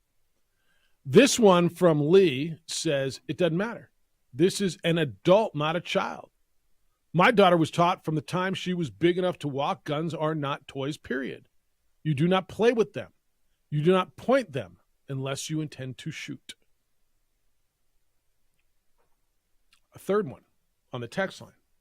What happens if you try to rob a bank with a toy gun? You still get charged just the same. Now you're right. Riddle me this, Batman. What happens if you try to rob a bank with a toy gun and you get caught? You get charged just the same. Yeah. You're right. That's why I can't get on with the content or with the assumption. Well, I mean, it matters. It was just a toy, so see, they couldn't have done any harm. The messaging is what the issue is here to the NBA. The messaging is what the issue is. The branding, and it's a track record, multiple instances, and you've been told not to do it. Flat out, like this specific thing. Don't do this. It's pretty simple, man. Ja Morant's going to get suspended, but this, to me, isn't an overreach. This is the NBA going, man, we're going to give you another chance. We're going to suspend you because we have let so much go. So much go. Multiple incidents in the offseason, the stuff that happened at an NBA arena with an alleged laser being pointed at another NBA team from your associates. A gun in a club, and then kind of like another radio show pointing a laser beam at another radio. Possibly. I mean, kind of like what just happened. Bob Clark. Yeah. Like, he's going to get suspended, but they're still giving him a chance. And that's where I'm like, I don't think this is the NBA overreaching at all. Like, this is your wake-up call, man. How many more people do you need telling you, like, figure it out? Are there... Because you are a star in this league. You can be a face of the NBA. And you've been on that. Outside of his group, his camp, are there a lot of people saying, man, the NBA, they're overreacting on this? Because I don't hear that. Well, to the last incident, there's people that saying if he's in a vehicle whether it's his or someone he knows with a weapon, then how can they use that as Okay, but that's not the story. something wrong? That's not the story. If he's in a vehicle with a weapon, yes, then there's nothing wrong with that. You have to look issue, at everything leading up to that. Well, but the issue is he's Instagram living it. What's the point? Like, if you're in a vehicle with a weapon and you're within your legal rights, I don't think I'm going to promise you that he's not the only NBA athlete who carries a weapon in his vehicle legally. That's not the issue, JJ. He's permitted to have a weapon. The issue is the displaying of it as and the glorification of it and the putting it on Instagram and the manner in which it was done. Am I missing something here? No, and when you put your personal stuff in public, you can no longer just sit there and go, oh, it's personal. No, because then the public and your professional obligations will react to that. Yeah, the issue isn't that he had a gun. Especially in that state, he's permitted, but in most states, you're allowed to carry a weapon. There's Second Amendment. I don't think that's the issue at all. And anybody who goes there, I think, is completely missing the point. All right, we also talked about quarterbacks and NFL and NFC specifically. This has got to mention the Carolina Panthers in the no chance group. I love Frank Reich. I think Bryce Young could be a star. But even a division of bottom dwellers, the Panthers have no chance this season. So the Panthers, I disagree with you. The Panthers were the team, weren't they right there in the last week of the season with a chance to sneak in? They're close. They were 7-10, so they weren't there at the end. But if they won their last game and they were 8-9, I think was their. Well, yes, because of the division, you're correct. Right? Because the division was won by the 8-9 Buccaneers, who were 4-2 in division, as were the Carolina Panthers. Yes. So they were right there. I'm going to disagree a little bit on the no chance. Yeah, it's now because I'm not of the division. Yeah. Are they any worse than Atlanta? Are they any worse than what's going on in Tampa Bay right now? Who's Tampa Bay's quarterback right now? Baker Mayfield. So I'll take a shot with Bryce Young and wide receivers. I mean, I don't know that I think Adam Thielen's number one, but DJ Chark and Laviska Shenault, there's a couple playmakers there. They got rookies. Miles Sanders, the guy who was in the Super Bowl last year, is now their number one running back. Chuba Hubbard, who I think Chuba Hubbard and Dante Foreman, who's no longer there, but they both proved last year that they're serviceable backs in the NFL. Miles Sanders Miles Sanders, I think, removed all doubt last year. Yeah, those were great moves for a rookie quarterback. Veteran wide receiver Adam Thielen, you know he's going to be tight end. You know, Miles Sanders, still a 3-down guy that you can mix in a rotation. Like, those were quality moves for a franchise, knowing that they were going to have a rookie starting quarterback. Yeah, now, am I going to sit here and tell you they're a contender for the Super Bowl? No. I mean, if that's where you tell me no chance, all right, I'll buy it. Yes, then you're right. But if you're going to tell me no chance, well, I give them a better chance than Atlanta. I would almost tell you I think they're the second best team in that division. I think they're the same team right now. Okay. As the Falcons. Fair enough. Because I do, well, as frustrating as it can be when you look at what Atlanta has invested on the perimeter the last few drafts. Terrific. Kyle Pitts, Drake London. Yeah, he's great. And yet they refuse to throw the football. Yeah. But it's the style that Arthur Smith thinks is best to keep them competitive. Well, and they went out and drafted a quarterback with their number one pick, or a running back with their number one pick in Bijan Robinson. I think they have weapons. I don't know that I think their defense is as good as Carolina's, although Calais Campbell's really good, and they've got players. I'll buy that. But to say they have no chance, like, I know we sit here and say New Orleans is probably the class of that division, but we only say that because they've got the only proven quarterback, right? I mean, do you love what they have out on the outside? What does Michael Thomas have left? I think Olave's good. But after that, I mean, Kamara is a really good running back. But what do you love about New Orleans' offense? And is Kamara going to have a late start to the season? He may get suspended for what happened in Las Vegas, right? Their defense is nice. No, I'm going to disagree with the text that says that they have no chance. I won't pick them. But I'm not going to that. All right, on the gun thing, text line. It's from John. Whether it's phony or genuine, this is a grown-ass man, and actions by him to be held totally accountable for said actions. Capital letters, don't use a firearm irresponsibly. Come on, dude. I think everybody gets this. And this whole, oh man, but it was just a toy. Come on, can't you take a joke? It's just a toy. It's just not going. Nobody's buying it, and it just, whether you think it came from a lawyer or came from a bad PR guy or whatever, it's just a bad idea. And it's not where this whole thing was headed. If you think that's what it's all about, you've completely missed the point on what's going on with John Morant. I mean, if that's what you think, then you have completely missed the point of what's going on with John Morant.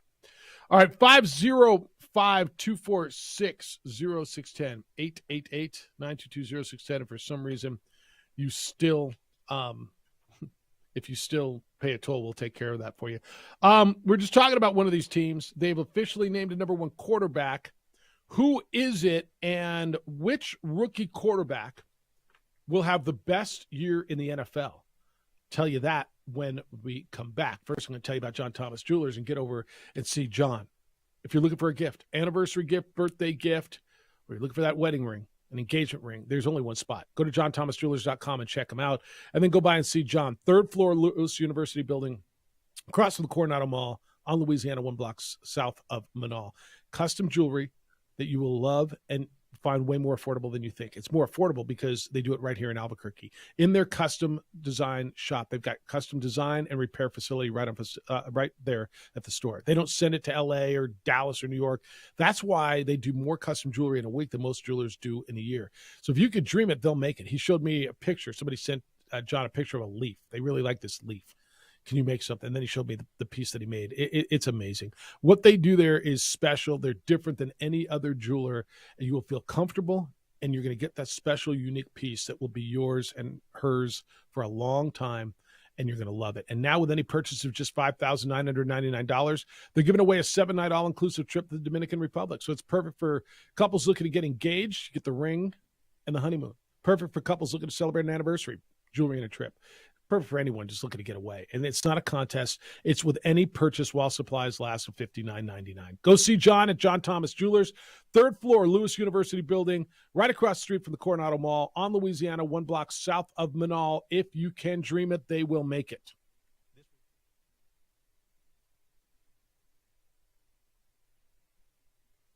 We would like to thank the following sponsors for making this broadcast possible. We fight the battles no one hears about. We drop into the middle of firefights to rescue others. And act as one-man air traffic control towers. We're the ones who go before all others.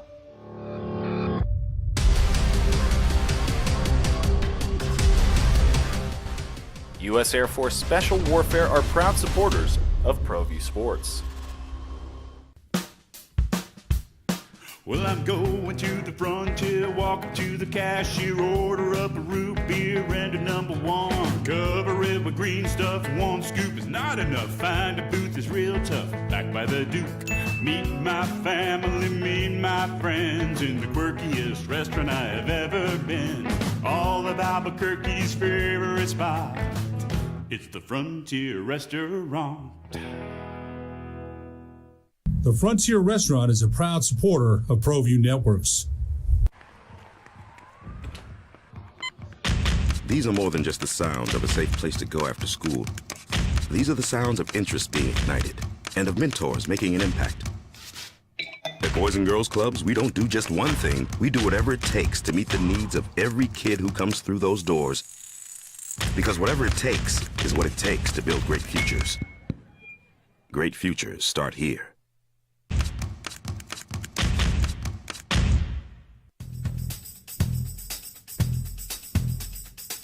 International Protective Services is a proud supporter of ProView Sports and New Mexico Youth Athletics.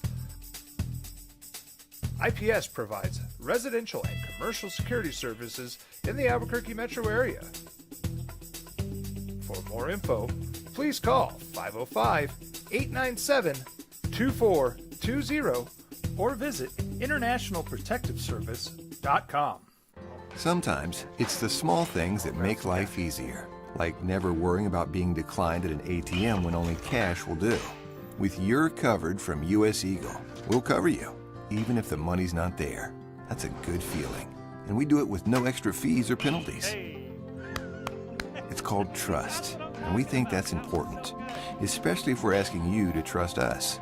At U.S. Eagle, that's just part of what it means when we say people mean more. Hi everyone, my name is Master Sergeant Jacob Groves. I am a Air Force Special Warfare Pararescueman. Air Force Special Warfare are proud supporters of ProView Network and New Mexico Youth Sports. Air Force Special Warfare operators are critical thinkers. They maintain a high level of fitness, they take initiative, and they don't quit.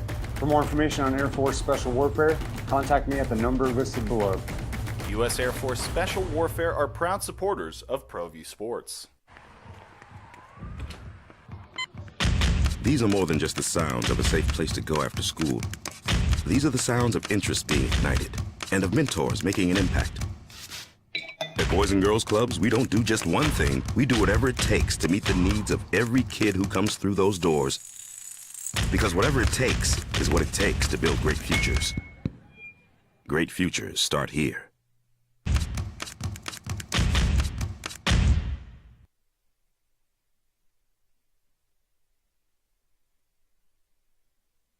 We would like to thank the following sponsors for making this broadcast possible.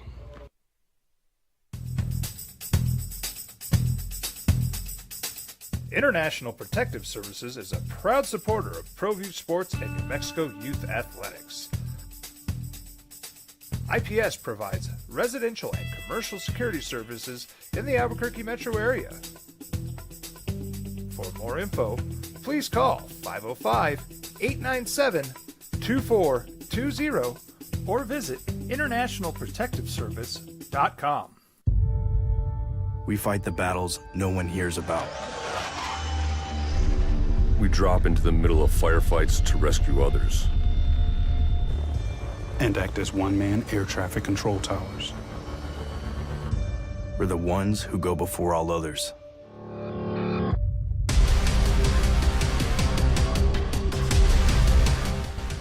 U.S. Air Force Special Warfare are proud supporters of ProView Sports. Check it out. What is it? It's a time machine, bro. I could jump into the future and get my paycheck early. I already get my paycheck early at U.S. Eagle. Get your paycheck up to 2 days early with U.S. Eagle Early Payday. Now's a great time to have your checking with U.S. Eagle. Time machine. Your girlfriend breaks up with you in 22 hours, 53 minutes. Wait, what? Seth?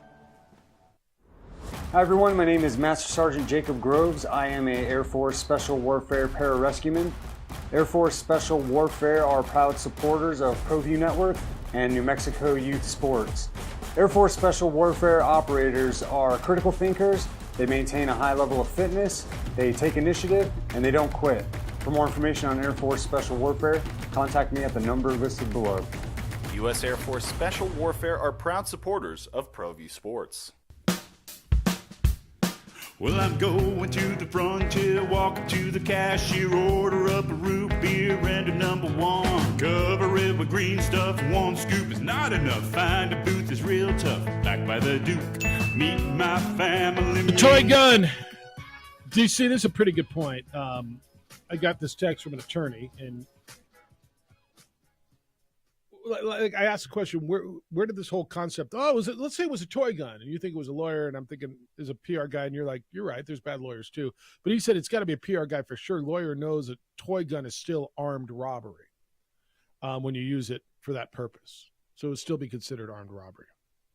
I guess that's right. Whatever. Whoever it was a bad idea. John says, thanks for this, by the way. We don't get these a lot, although, well, we get them more often than maybe I say. John sent us a text, says, love the OD and the AM. Jeff, JJ, you guys totally rock. It's from John in Albuquerque. Appreciate that. That's very kind of you. All right, so we're just talking about this team, the Panthers. Talking about the NFL and moving forward. So yesterday they named, and this isn't a surprise, right? Bryce Young, their number one pick, the number one overall pick, the starting quarterback. He's their number one quarterback. Well, you mean he beat out Andy Dalton already and Matt Corral already? Surprise, hardly, but I think what Frank Reich is doing is just saying, all right, I'm not playing this open competition game. This is this young man's job. And I think it's the right move for Frank Reich going into camp and just saying it's his job. He's our guy, and we know that there's going to be a learning curve, but we're not playing open competition with Andy Dalton. Go, you're our guy. Yeah. Let him come in, split reps a little bit in OTAs, and then as you head towards training camp, Bryce Young, your number one guy. All right. So that's where that goes. Which rookie quarterback will have the best season this year? You got Bryce Young. You got C.J. Stroud down in Houston. And then who else is going to play? Anthony Richardson looks like he's... You think he's going to be the guy there? That's what they're saying. Everything about Anthony Richardson in Indianapolis is, well, I mean, he's not ready. But I guess when you say, well, Gardner Minshew, Sam Ehlinger, or him, none of them are ready. So let's go with the guy. Gardner Minshew. Gardner Minshew's fine. Like Gardner Minshew is... This is his life. This is his life. Really good backup quarterback. Okay. Keep you competitive for a few weeks. So is he keeping you competitive to DC's point? If they play Gardner Minshew the entire season, yeah, they could win that division. You think so? Yeah. If Jonathan Taylor still stays healthy, you think they can win that division? Because everyone just expects Jacksonville to yes, I do. Torch the rest of the division, Don't which you? They should, with everything that they've done offensively, and Trevor Lawrence having a full year of real live NFL coaching to help him. Why am I supposed to think Tennessee's falling off the cliff again? I got that they're not playing in the AFC Championship like they were a few years ago. Last I checked, Ryan Tannehill doesn't suck. Derrick Henry is still really good. They've got young receivers and a decent defense and a really good coach. Why am I supposed to believe Tennessee's falling off the cliff? Tennessee's an average football team. Okay, and I think Indianapolis is less than that with the quarterback situation. Indianapolis is a classic underachiever, rookie coach. You know, Minnesota did it with a rookie coach last year. I thought they had a better roster. All right, I'm not buying into Indy yet. I think there's two better teams in that division. You keep living on the Ryan Tannehill love. I'm not telling you he's taking him to the Super Bowl. I'm telling you, I think he's better than Gardner Minshew. You know? And I love me some Gardner Minshew, by the way. It's hard not to. All right, when we come back, it's anything happening in golf this week? Nick Nee is the director of golf out at the San Diego Golf Club. We'll get you a golf tip. And we're the week before the U.S. Open. And what else? Something else happened big this week. Oh, that little merger thing. Get his thoughts on that. It's the opening drive on 95.9 FM and AM 610, the Sports Animal.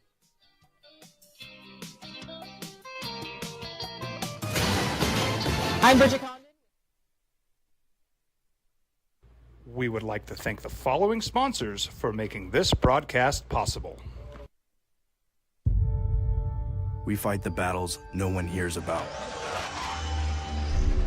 We drop into the middle of firefights to rescue others. And act as one-man air traffic control towers. We're the ones who go before all others.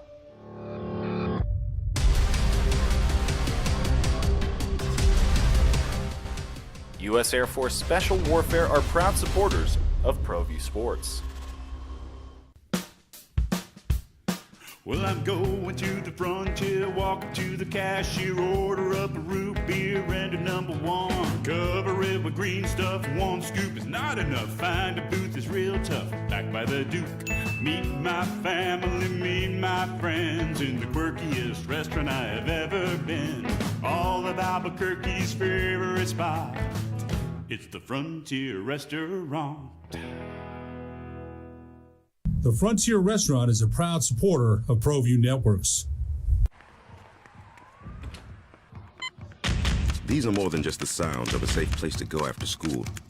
These are the sounds of interest being ignited and of mentors making an impact. At Boys and Girls Clubs, we don't do just one thing. We do whatever it takes to meet the needs of every kid who comes through those doors. Because whatever it takes is what it takes to build great futures. Great futures start here.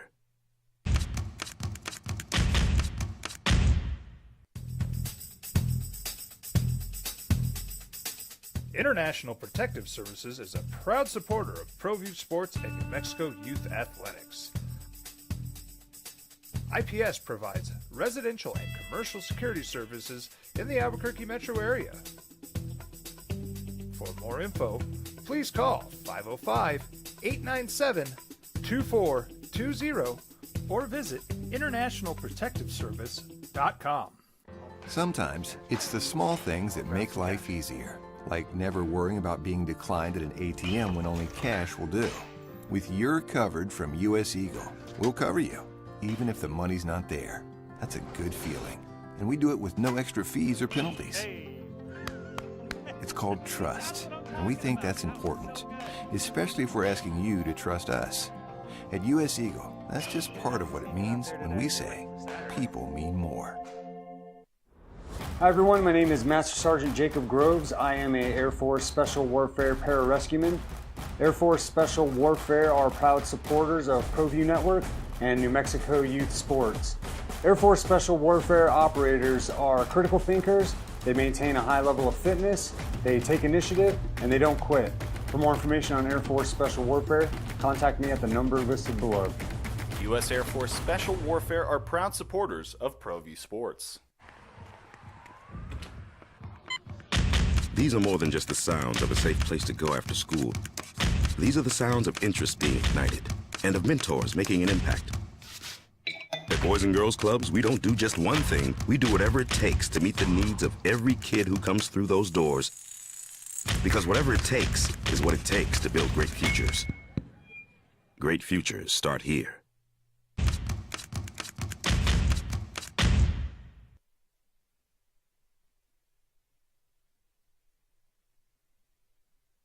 We would like to thank the following sponsors for making this broadcast possible.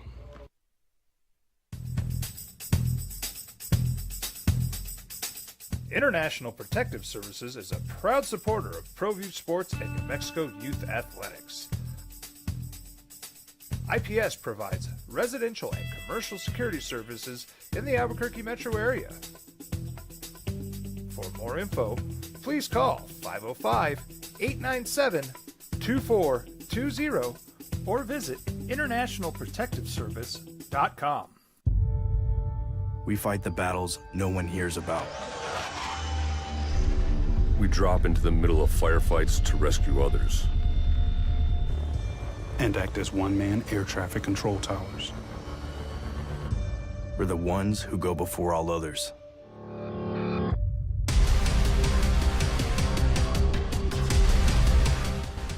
U.S. Air Force Special Warfare are proud supporters of ProView Sports.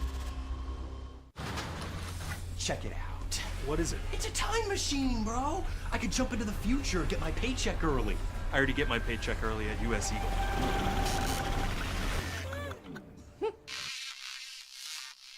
Now, voted the best sports show in New Mexico for 5 years running.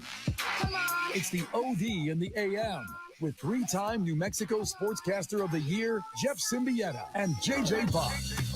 So it's been a week now, huh? What happened in golf this week? Oh, I mean, they're playing. The Canadian Open's going right now. Andrew Novak and Taylor Pendrith and Carl Yuan are winning at -6, and Corey Connors is there, and you got a pretty good field up there. Oh, but that might, you mean that's not the headliner? It's the opening drive. Good morning to you. And hope you get out and play some golf this week. It's supposed to be perfect this weekend, by the way.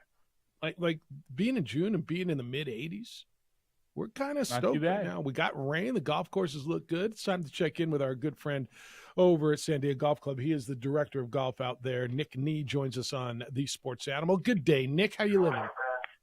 I'm living well. Happy Friday, gentlemen. Happy Friday. So a little bit going on in your world this week, huh? Was it Tuesday, Wednesday, whatever the day was Where were you? Were you caught totally by surprise when you found out? You, of course, a member of the PGA, the Professional Golfers of America. Were you surprised? How'd you find out? What were your thoughts when you heard about the merger? Yeah, I was just in my office. We had a big Southwest Airlines event, and our first assistant, Ben Gasperich, came and said, "You see this?" and kind of read into it. And I think shockwaves across the game of, of professional golf rather was it was obvious, and we kind of saw it as it played out, and certainly be interesting to see kind of how it goes. Now, I think JJ hit the nail on the head on Wednesday's show when he talked about it doesn't affect our 9 holes or our 18 holes, and certainly for the PGA of America and the association of the PGA of America and us as 29,000 PGA professionals, we are going to be the ones that grow the game, and we are going to be the ones that protect our assets to the fullest. And we're going to continue to do what we do because we're not members of the PGA Tour. We are the PGA of America, and that's a different brand in and of itself. It's the game you love. And I think JJ's 100% right? When I go out and play 18 tomorrow, it's not going to affect me or the people who are playing at Sandia today. But we all watch the game. We all love the game. And there was so much emotion. And because this story cross-sected sport and the world and life, right? For Saudi money, 9/11, and all the hyperbole, all the stuff that has been talked. I don't know Jay Monahan, but I listen to players, and I know what Jay Monahan said. He's the commissioner of the PGA. Nick, I don't know how as a member, I don't want to put words in your mouth, but I know listening to the players on tour, I could understand how they felt betrayed. As a member of the PGA, how did you feel after the messaging over the last 2 years and then the turn of events the other day? Yeah, great question. The PGA Tour, I felt was doing, it's just me personally talking, doing the right thing by protecting the professional game of golf and the legacies that went along with it. And I'm certainly interested to see kind of how this plays out. I think it's still very raw. There's a lot of details still to come out, right? That needs to be approved by the board within the PGA Tour. So that's a certain, see how that goes, right? And the player advisory board certainly has a voice on that Roy McIlroy is the head of. So it'll be interesting to see certainly how this kind of plays out over the next year, 2 years, what have you. For Jay Monahan, I don't know him. Don't know much about him other than what I see on TV. Yeah. But based off of what he said a year ago to this day, almost at the Travelers, I don't know how you walk back any of those statements. Nick Nee is the director of golf out at Sandia Golf Club. He's with us this morning on the Sports Animal. And Nick, when we've watched the major championships over the last year, it's been about the golf, and you have that. All right, this is a LIV guy, this is a PGA Tour guy, but it's still been great. We just watched what Brooks Koepka did. So moving forward, when you take out the money and then the politics behind the scene, what does this mean just for the viewer about potentially just more crossover with all these guys? Great point, JJ. I think it means a lot for the consumer of us that want to just see the best players in the world within the professional game. I mean, can you imagine the NBA that doesn't have whether you love him or don't, doesn't have LeBron James because he's playing for the CBA or somewhere, right? Like, we're going to get the best golfers now. I think that's where, as a consumer, politics aside, if we're just focusing on major championship golf, each major, obviously, it's ran by its organization, the PGA of America. That's one of our assets that they will protect to the fullest extent. We're going to get the best players, and that's what we want, right? When we go watch golf or we go to the Masters, we go to the PGA Championship, we go to the Ryder Cup that's coming up, we get to go to President's Cups. We're going to get the best players, and that's what you want as a consumer. You want to see the best product. You want to be entertained. And if you have certain aspects that aren't in that, you're not getting it to its fullest extent. And I think you're going to get that moving forward. I think that's going to be a great thing for the game of golf, at least the professional game of golf. That we're going to get to see that as consumers. And I certainly want to see it. I know, obviously Brooks being a LIV guy, hopefully all that, what tour they play on gets squashed, but we just get the best professional golfers in the game, in the world, to compete on the biggest stages. And hopefully, like the PGA Championship, show what a great product the PGA of America can do for our championship. Nick, that's where I'm really confused, and I don't know if there's an answer, and I don't know what you know. Rory McIlroy came out the other day when he said, "I hate LIV," and said, I got to believe it's going to go away. Greg Norman, who's like the chairman of the board or CEO or whatever of LIV, said, no, nothing's going to change. Our tour is going to continue. And so I think, initially people thought, okay, it's going to be one unifying tour, and now there's conflicting language on that. Do you understand how it's going to look on a weekly non-major basis? To be completely fair and transparent, I don't, because they still haven't even named the entity that they're going to be. So how that works, who knows? It sounds like LIV is going to still be LIV, and the PGA Tour is still going to be the PGA Tour. It's just going to be funded by the PIF. But how that looks under one entity, under one umbrella, I don't know. And that's the interesting part, to see how this all plays out, to see how, we haven't heard from Tiger Woods, right? No, we haven't heard from some of those big voices and the impactful people within the professional game of golf. And I think once that comes out, we'll have a better picture. But right now, there's still so much gray area. There's still so many details that need to come out, and there's still so many approvals that need to happen for this agreement to be put into place and in motion. Let me ask you one more thing before we go to a golf tip. For the players who turn down the money, right, where there's so much talk about being rewarded for loyalty or trying to make them whole, and the numbers that have been thrown around are astronomical. Rory said, I was never offered anything, but the reports are he was offered $500 million to walk away. Like, I'll never know what's enough money, but I'm going to guess nobody doesn't like $500 million.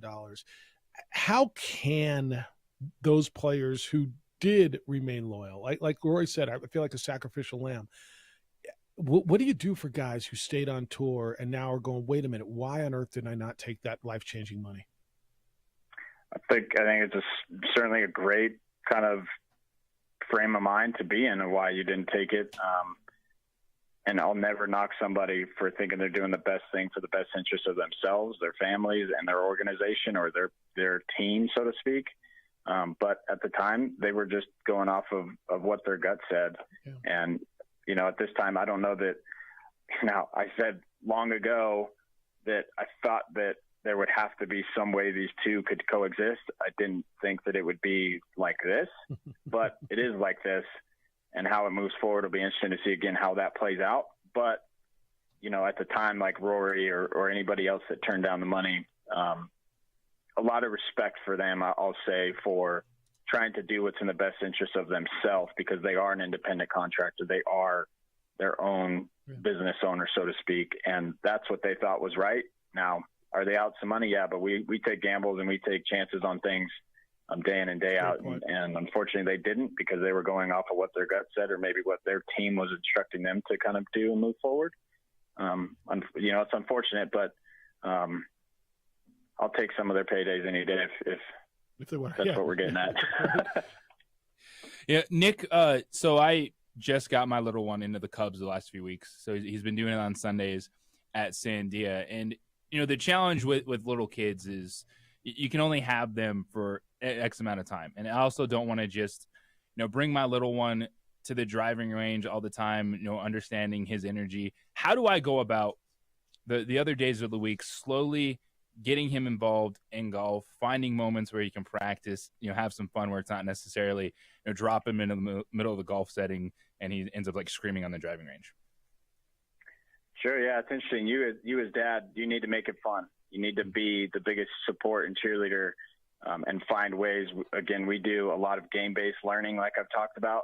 So find a game that you and him can play and kind of tailor it where it's harder for you, but he, has a little bit of successes. But you also got to let him steer the ship. He needs to say, Dad, I want to go to the golf course. Dad, I want to go do this. I want to go do that. It may be hitting over one of his blow-up toys or what have you in the backyard if you have it, or bringing something out to the golf course. We're going to go to the golf course, but we're going to take a baseball mitt as well and play some catch while we play. But once he sees the excitement that you have, it's going to absorb like a sponge that he's going to have. You got to make it fun. You got to be his biggest supporter and let him tell you when he's done and over. I've been there. It's hard, if you're playing 9 holes and he's done at 5, just go in, right? And the number one question is, what do you want from the snack bar? Bring them in, get some from the snack bar, and ultimately that's going to grow and it's going to foster a great relationship between the two of you, where you're just dad and your pops and you're his number one fan. And then he's going to start telling you he wants to go more and more and more. But you got to just feed him like we do in Cubs, little nuggets, little games, little things that he loves to do about it. And just let him steer the ship and tell you what he wants to do. Dude, you are so damn good. You really are. All right, you got a golf tip? I do. I got a great one. We talked about the chipping yips. I got another one for you, for your buddy that asked. All you need is a tee and a wedge. And it's good for putting as well, not just chipping, but we primarily use it in the chipping setting. You're going to stick a tee at the butt end of the grip at the opening there. And really what you want to focus on, and I would start by looking at that tee the whole time. We're working on rotation with that tee pointing at your sternum or the buttons on your polo, and that stays there. What you'll see is it'll take away the wrist hinge and wrist movement where you're flipping the club, or the yips, so to speak. And you're really just working on rotation and no hinging the club. But that tee is going to stick to the sternum or the buttons on your polo. As you do it, you'll see that you'll be able to rotate. Again, we want to be very rotational, like I talked about in the short game or even putting, not very handsy and flip the club head. And so keep your wrists where they in need there, to be. rotate, and just keep it right in the middle, and you'll see that you'll be able to control the low point of the swing and ultimately control trajectory and distance on the short game. And it keeps your wrists where they need to be. Yeah, it makes total sense. All right, what's going on at Sandia Golf Club? And people need to get out there, and because you got another big month coming up in June. We do. It's a great month of June. We still have $100 in Adidas apparel or any Adidas shoes. You're going to get a free Bluetooth wireless speaker branded by Adidas Golf. Come in, see what we have. We got new stuff hitting the floor every week. Come into the golf shop, find what you have. If you want the best deal at Sandia Golf Club, your ticket is the red ticket on our website. Click the daily deals. It takes 3 seconds. Sign up for that daily deal. Get notifications on when our best deals drop. And if you have not tried one of the new 14 items on the Sandia Clubhouse Grill, again, Ernie is the best there is. His team does a tremendous job. Come to the patio. Let us take care of you. Let us service you. We would love it. Try one of the new 14 new items and come see us today. Hey, let me ask you one more question. And I know I said the last one was the last, but this has been burning in my head over the last few minutes. With everything that went down this week, kind of the mantra was, and Rory said it, and the commissioner said it, in 10 years from now, this is going to be the best thing for our game. Our game's going to be a better place. This is your game. This is your you love golf. Is the game, was this the best thing for golf? I don't know. Again, I think that's an unanswered question for the professional game. What I'll tell you, and what I think is the strongest point for the game of golf now, is there's over 29,000 PGA professionals that do grow the game of golf. I don't know that that's done on the PGA Tour. Does that fund some of it? Yes. We'll see how that plays out. But what I know now and what I'm confident in John Lindert and Don Ray and the executive board within the PGA of America, the association is as strong as it's ever been. They're going to grow the game.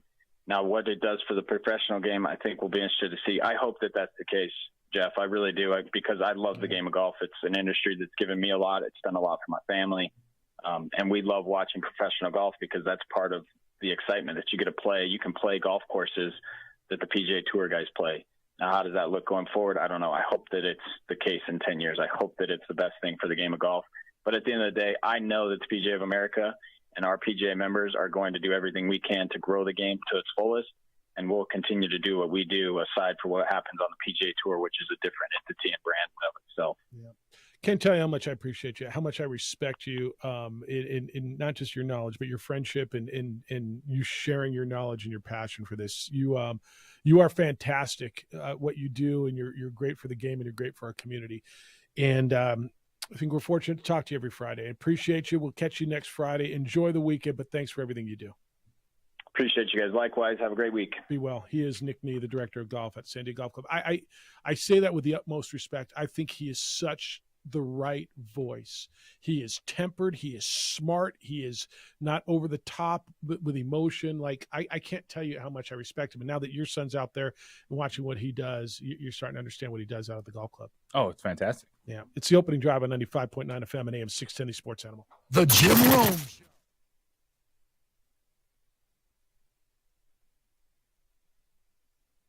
We would like to thank the following sponsors for making this broadcast possible.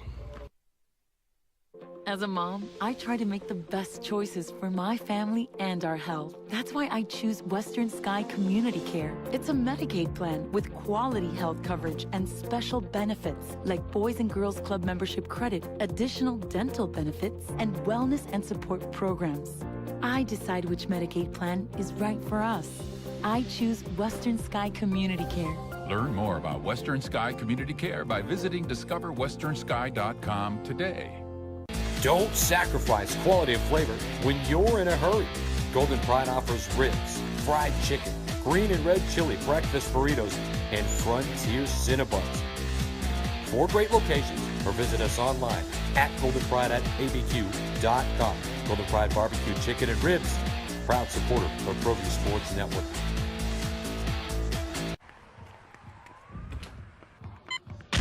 These are more than just the sounds of a safe place to go after school.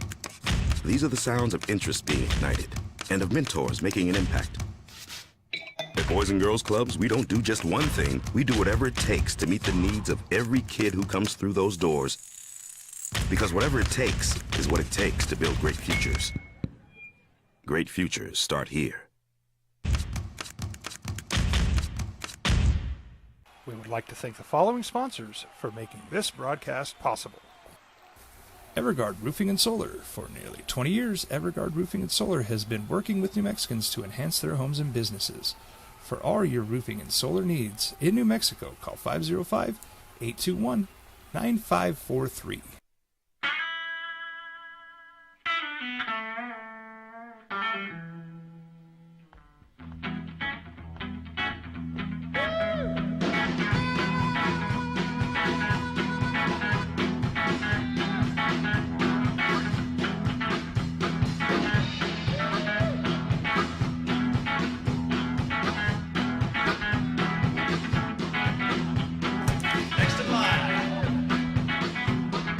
Rudy's is a proud supporter of ProView Networks.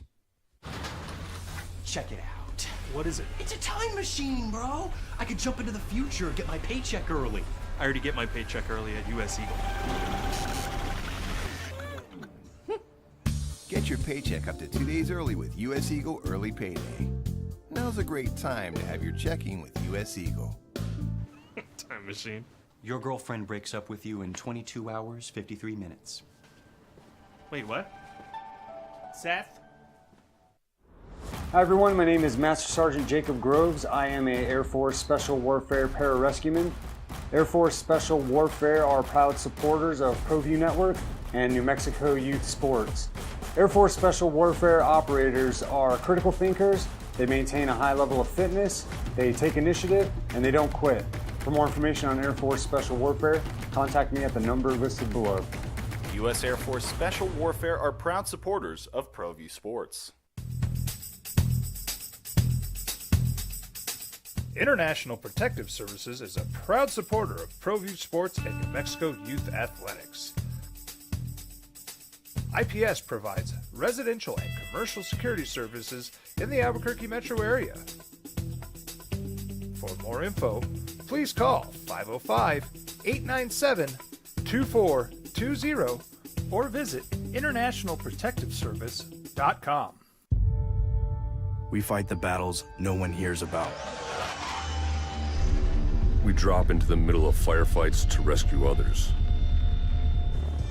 And act as one-man air traffic control towers. We're the ones who go before all others.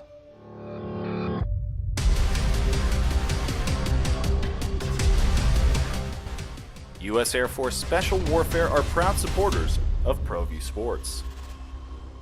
Dreamstyle Stucco. Stucco is the way to go. The Southwest tradition, beautiful and durable. The perfect combination. Your favorite color, your favorite texture.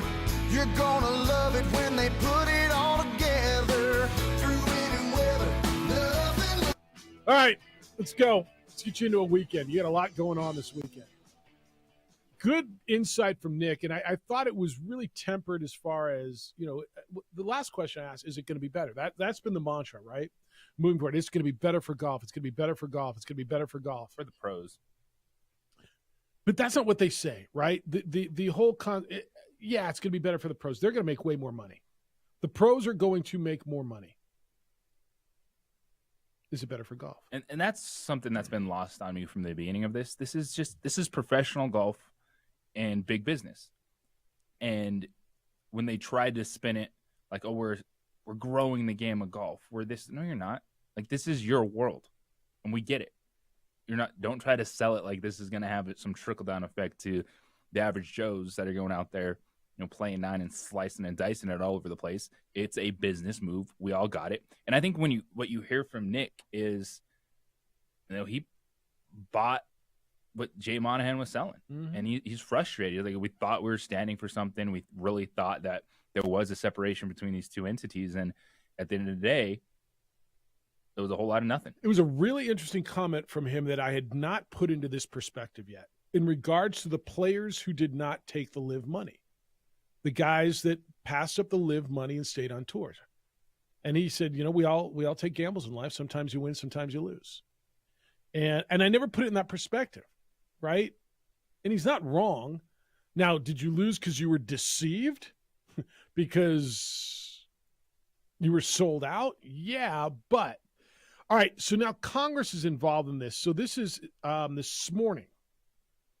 There was a bill introduced in Congress aimed at the PGA Tour Live Golf merger and sports washing. Okay? So now Congress is in the middle in this. It's a California Democrat named John Garamendi has introduced the No Corporate Tax Exemption for Professional Sports Act. And he's pointing the finger directly at this new golf merger. So we talked earlier this week about one of the key pieces here was they were going to be a 501c6, right? So they were going to remain for-profit but tax exempt. And I told you, I just don't get it. And I need somebody to explain it to me, okay? Garamendi today, quote, Saudi Arabia cannot be allowed to sports wash its government's horrific human rights abuses and the 2018 murder of American-based journalist Jamal Khashoggi by taking over the PGA. He continued. This is Representative John Garamendi of California. He said, PGA Tour Commissioner Jay Monahan should be ashamed of the blatant hypocrisy and about-face he and the rest of the PGA's leadership demonstrated by allowing the sovereign wealth fund of a foreign government with an unconscionable human rights record to take over the iconic American sports league and avoid paying a penny in federal corporate income tax. This merger flies in the face of the PGA players who turned down $100 million paydays from the Saudi-backed LIV to align themselves with the right side of history and human decency, end quote. I mean, he's not pulling punches, right? Another senator, Tim Kaine, quote, I was shocked by it, really shocked. I thought the PGA was taking a principled stand. When I saw the news, I was really disappointed because it seems they set aside all the human rights objections that they had and just decided to, okay, well, we can make more money if we go a different direction, end quote. I'm not a big fan when Congress gets involved in sports. I'm really not. But I'm interested in watching this. Are you guys? Or do you think this is just a bunch of blowhards just trying to make noise? And it's from the left side of the aisle, not the right, which is, I think, going to be somewhat unifying. Does this surprise you? Do you? I mean, no. Your initial thought is this blowhards, or do you think this means something? Do you want it to mean something? It feels a little blowhardy. Okay. At times, like, what is it? Well, what they can do is take away the tax exempt status. I understand that part of it. If that was something that they were looking at really before this with the certain leagues, and then this comes down and kind of pushes them further in that direction. Yeah, I don't think they were looking at it before. This sounds like you're going to basically bring in all this Saudi money and not pay any taxes on it. No, that's not how this works. These guys are all going to make all this money. You're going to make all this money, and nobody's – wait a minute, stop it. And I'm not sure I disagree with that, by the way. Somebody's going to have to convince me why I should disagree that the PGA should remain tax exempt. It's shocking that that's tax exempt. Well, when you sit here and tell me we are for profit. Right, exactly. That's just flies in the face of the whole, Does the NFL pay Tax taxes? code. It's a great question. Let's find out. Does Major League Baseball pay taxes? Does the NBA pay taxes? Like when they sit there and say we made X number of billions of however many millions, whatever the number is. I know I should know this, but I don't. But basically what these two politicians are saying is what so many of you are saying. But you know what I also found out, JJ? Over the last 2 days, it's died out. It's quieted. Now it'll make noise next week at the U.S. Open. But they're right. They're going to ride out the storm, and we're all going to watch our golf. And this was more than anything a human interest story, as you've touched on, just because of the characters involved, and then just wrapping your mind around something you believed in and you stood by. That was way more than a game. All of a sudden, it's like, oh, just kidding. This was a plan all along for us to be buddy-buddy and get that extra money for everyone. And then I know there's so many people. Rory, obviously, there's something else inside him that ticks, that he has a disdain for that, as opposed to just saying, hey, I'm standing with the PGA Tour, not interested in that right now. Because I think the majority of golfers are probably like, cool, whatever. But they're all going to make more money. But I think there's a lot of people left with going, why didn't you just do this in the first place? Why did you say no to their initial investment? And then that's what led them to create Live Golf. Because I think there was hesitation on the PGA Tour to concede a lot of the things that they are now being forced to concede, right? Whether it is more prize money, whether, all these enhanced fields, all of the things that Live feels that they've claimed that we forced this. And in a lot of respects they did, right? Now, I don't think the PGA Tour is ever going to 4 or 3-round no-cut tournaments. I just don't think that's what they're going to do. I don't think they're going to go to 8 or 12 tournaments a year like Live. I just don't think that's what they're ever going to do. But their hand was forced, and my gut feeling is, and we're going to go back to money now, they were forced to have these increased paydays and all these concessions and couldn't afford to do it. Yeah. And then they realized, like, oh, we probably should have just took the money in the first place. And now they have to, because it doesn't look any different taking it now versus if you took it back then. And now they have to eat the Russell Wilson Subway sandwich special, the Crow special, the Eat Crow. I mean, I look at it, and what did you find? Yes, this is very interesting. NFL was tax exempt up until 2015. MLB tax exempt up until 2007. NBA never tax exempt. So they all pay taxes. The PGA does not. Now they're going to have this influx of Saudi money, and somehow they get to again, this is beyond my knowledge, and I'm so out of my lane here. And if there's a finance guy that understands this, please, 505-246-0610 or lady. If somebody understands how they can just declare themselves to be tax exempt, come out and say, we are for profit. We are merging with the PIF that is pulling billions out of the ground, and we don't have to pay. I just don't get it. So none of those leagues are tax exempt. Nope, not since 2015. But they can be. Okay. All right, I'm going to reset you. We're going to the top of the show topic when we come back, because Game 4 of the NBA Finals is tonight. It is in Florida. Why I believe the Nuggets. And I'm sitting here in a locker room. I got the baby blue jersey over here and let's go, coach. The home jersey. Yeah, all of a sudden, I'm going to be Michael Malone. I'm going to tell you what. Get the ball to Nikola. Get out the way. When Nikola and Jamal have done has been tremendous, and why we're going to win tonight, and when we go back to Florida. Telling it like it is. The floor in the AFC is Ryan Tannehill got to an AFC championship. We would like to thank the following sponsors for making this broadcast possible.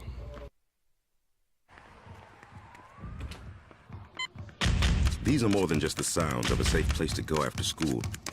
These are the sounds of interest being ignited and of mentors making an impact.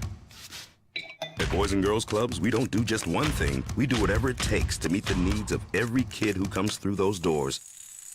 Because whatever it takes is what it takes to build great futures. Great futures start here. Don't sacrifice quality of flavor when you're in a hurry. Golden Pride offers ribs, fried chicken, green and red chili breakfast burritos, and Frontier Cinnabons. 4 great locations, or visit us online at goldenpride@abq.com. Golden Pride Barbecue Chicken and Ribs, proud supporter of ProView Sports Network.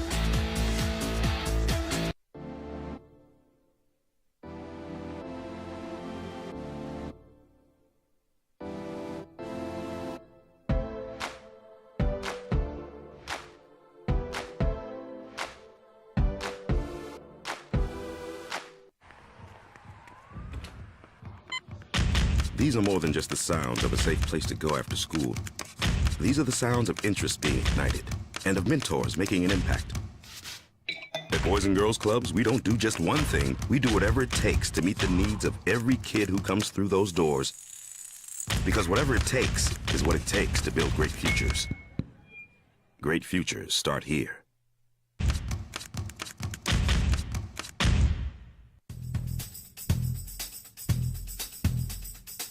International Protective Services is a proud supporter of ProView Sports and New Mexico Youth Athletics.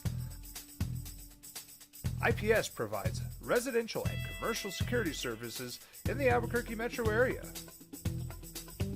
For more info, please call 505-897-2420 or visit internationalprotectiveservice.com. Sometimes it's the small things that make life easier, like never worrying about being declined at an ATM when only cash will do. With You're Covered from U.S. Eagle, we'll cover you, even if the money's not there. That's a good feeling. And we do it with no extra fees or penalties. It's called trust, and we think that's important, especially if we're asking you to trust us. At U.S. Eagle, that's just part of what it means when we say people mean more.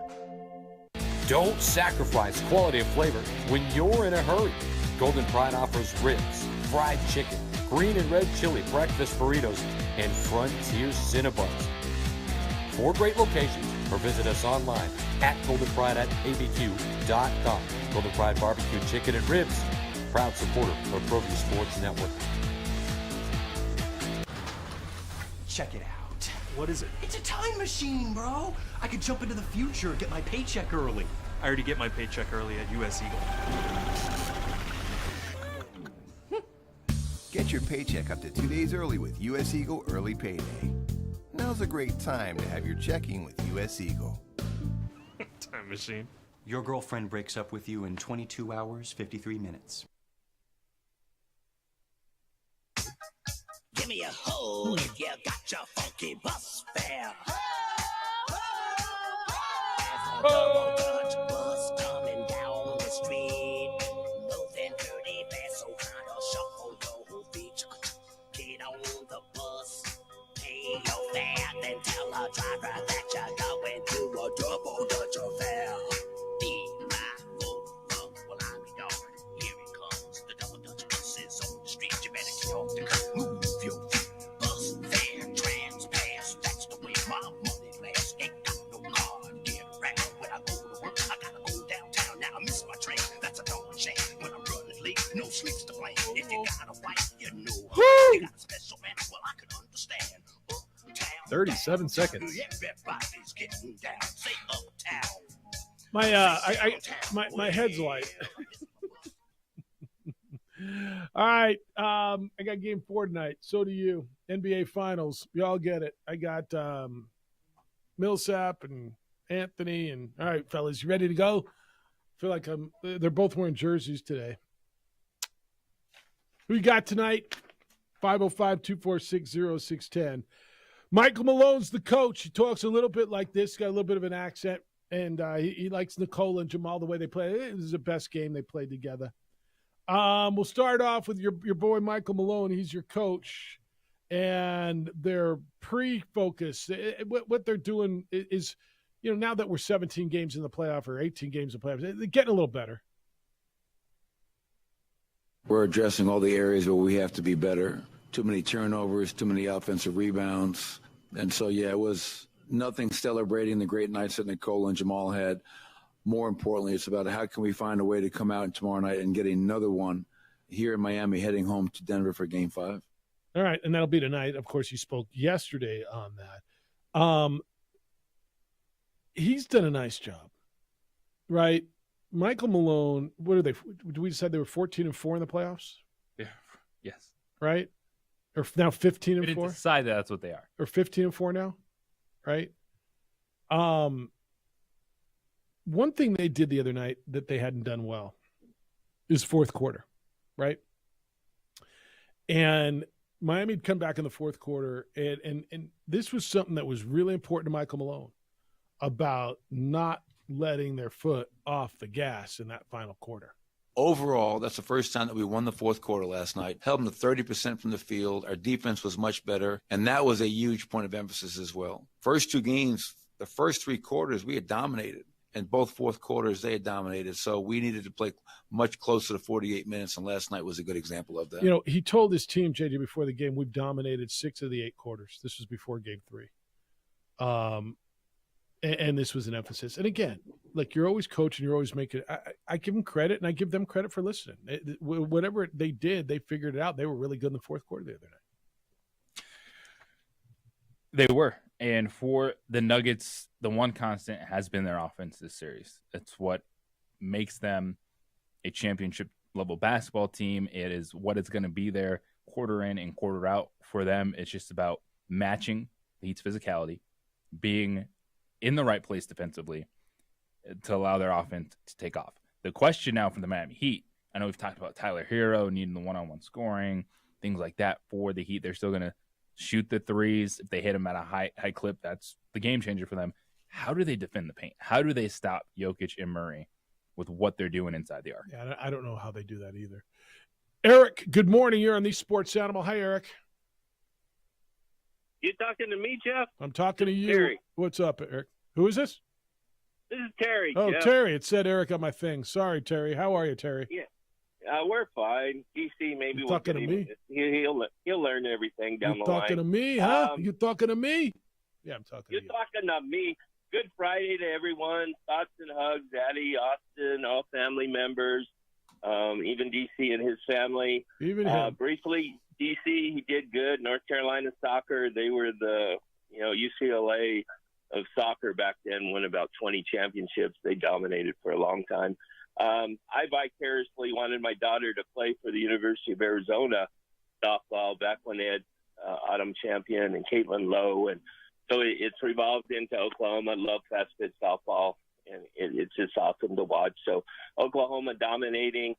We'll see how long it goes, and maybe some other school comes back and gets in the mix. But, yeah, it's a fun thing. For the finals, I think, Christian did his part for a game, and now whether Hope or Porter or somebody needs to step up to help the Magic 2 guys, because it's just one of those where you got to have at least some support, even if they have triple doubles and all that. So we'll see what happens tonight in Game 4. Rory, felt for Rory. I mean, his facial expressions, like I always say, it looked like somebody had taken his puppy, but he just was like saying one thing, and it is what it is. But I kind of want to go old school since we have two Denver guys up there with you. I wish it would just the PGA and LIV would just have an old school brawl, kind of like the Avs and what Red Wings did 20 years ago, and even Osgood and Patrick Waugh got involved, and just one time just get involved and just fight. Take it out, because the LIV guys are just like ha ha ha, and it's just like somebody needs to shut them up. but it is what it is. They'll move on, and it is. Do the LIV guys now have to play more golf because they wanted to play left? I don't know. Nobody knows. Nobody knows the answer. Do they have to, or they can just play their LIV tour, get their world points, and then play on the majors? And is it going to be sponsors and commercials the same? All I was seeing was commercials of the PGA guys. Yeah, Is nobody it going to knows. be that way, or what's going to happen? I think a lot will be sorted out.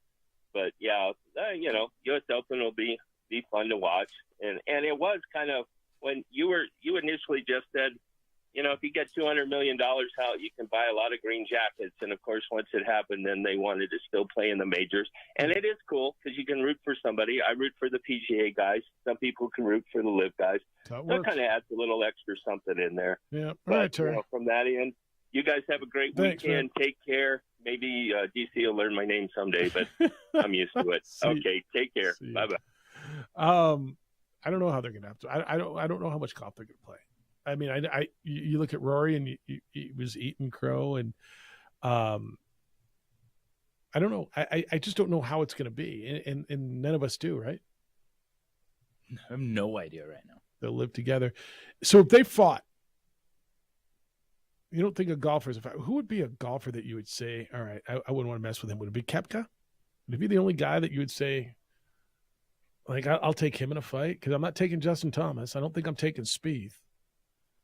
I mean, who would be scrappy in like if they were actually ready to throw? Who would you take? I watch out for Rory. Rahm? He's got that. Oh yeah, there's a little that negative energy. Yeah, that he'd take to the nasty Irish guy in him. He'd take to the 18th green. John Rahm, Physical Brooksy, dude, big dude. Now, DeChambeau's a big dude, but I don't think I would take him in a fight. He's leaned out a little bit too. Yeah, I think I'd take Brooksy over him. But they're on the same team. Oh yeah. Well, do they still like each other though? Even though they're on the same team, do they like each other? Sometimes you take friendly fire, right? I'm just saying. But who would you take in a fight, like in golf? What's up, John? How you living? John, good morning. Hello? Hello, John. Hey, good morning. What's up? I've been listening, about this PGA, LIV, golf stuff. The question always comes to my mind, and we know it's the Saudi money, which is big money. What is the Saudis' motive? Are they trying to hijack America's, like that one senator said, what we started, what we invented, not we invented it, I know Scotland did, but what is the Saudi motive? Are they trying to rub it in our face? That's always been my question.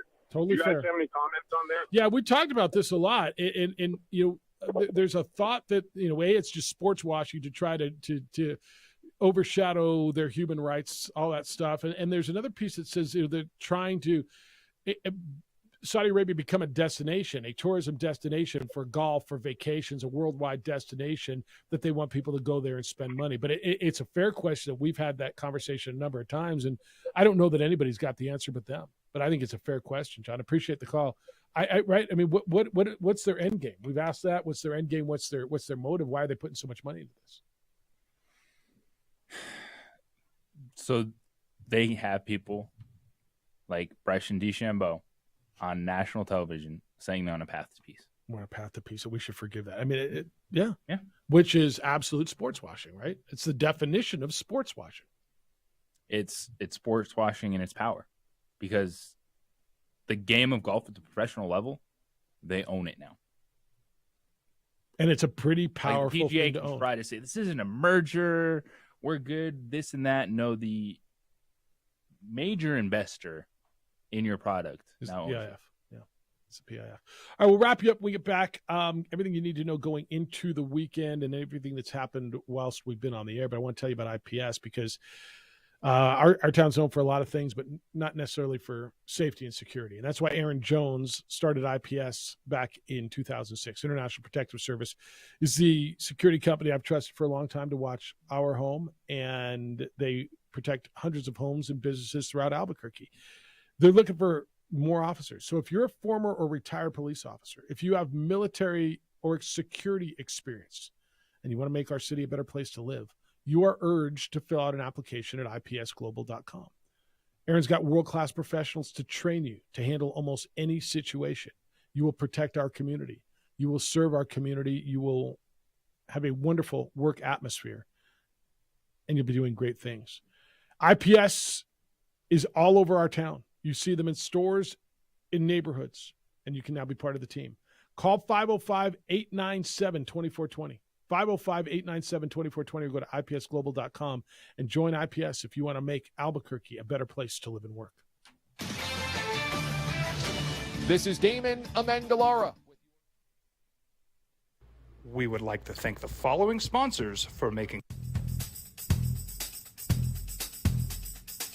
International Protective Services is a proud supporter of ProView Sports and New Mexico Youth Athletics.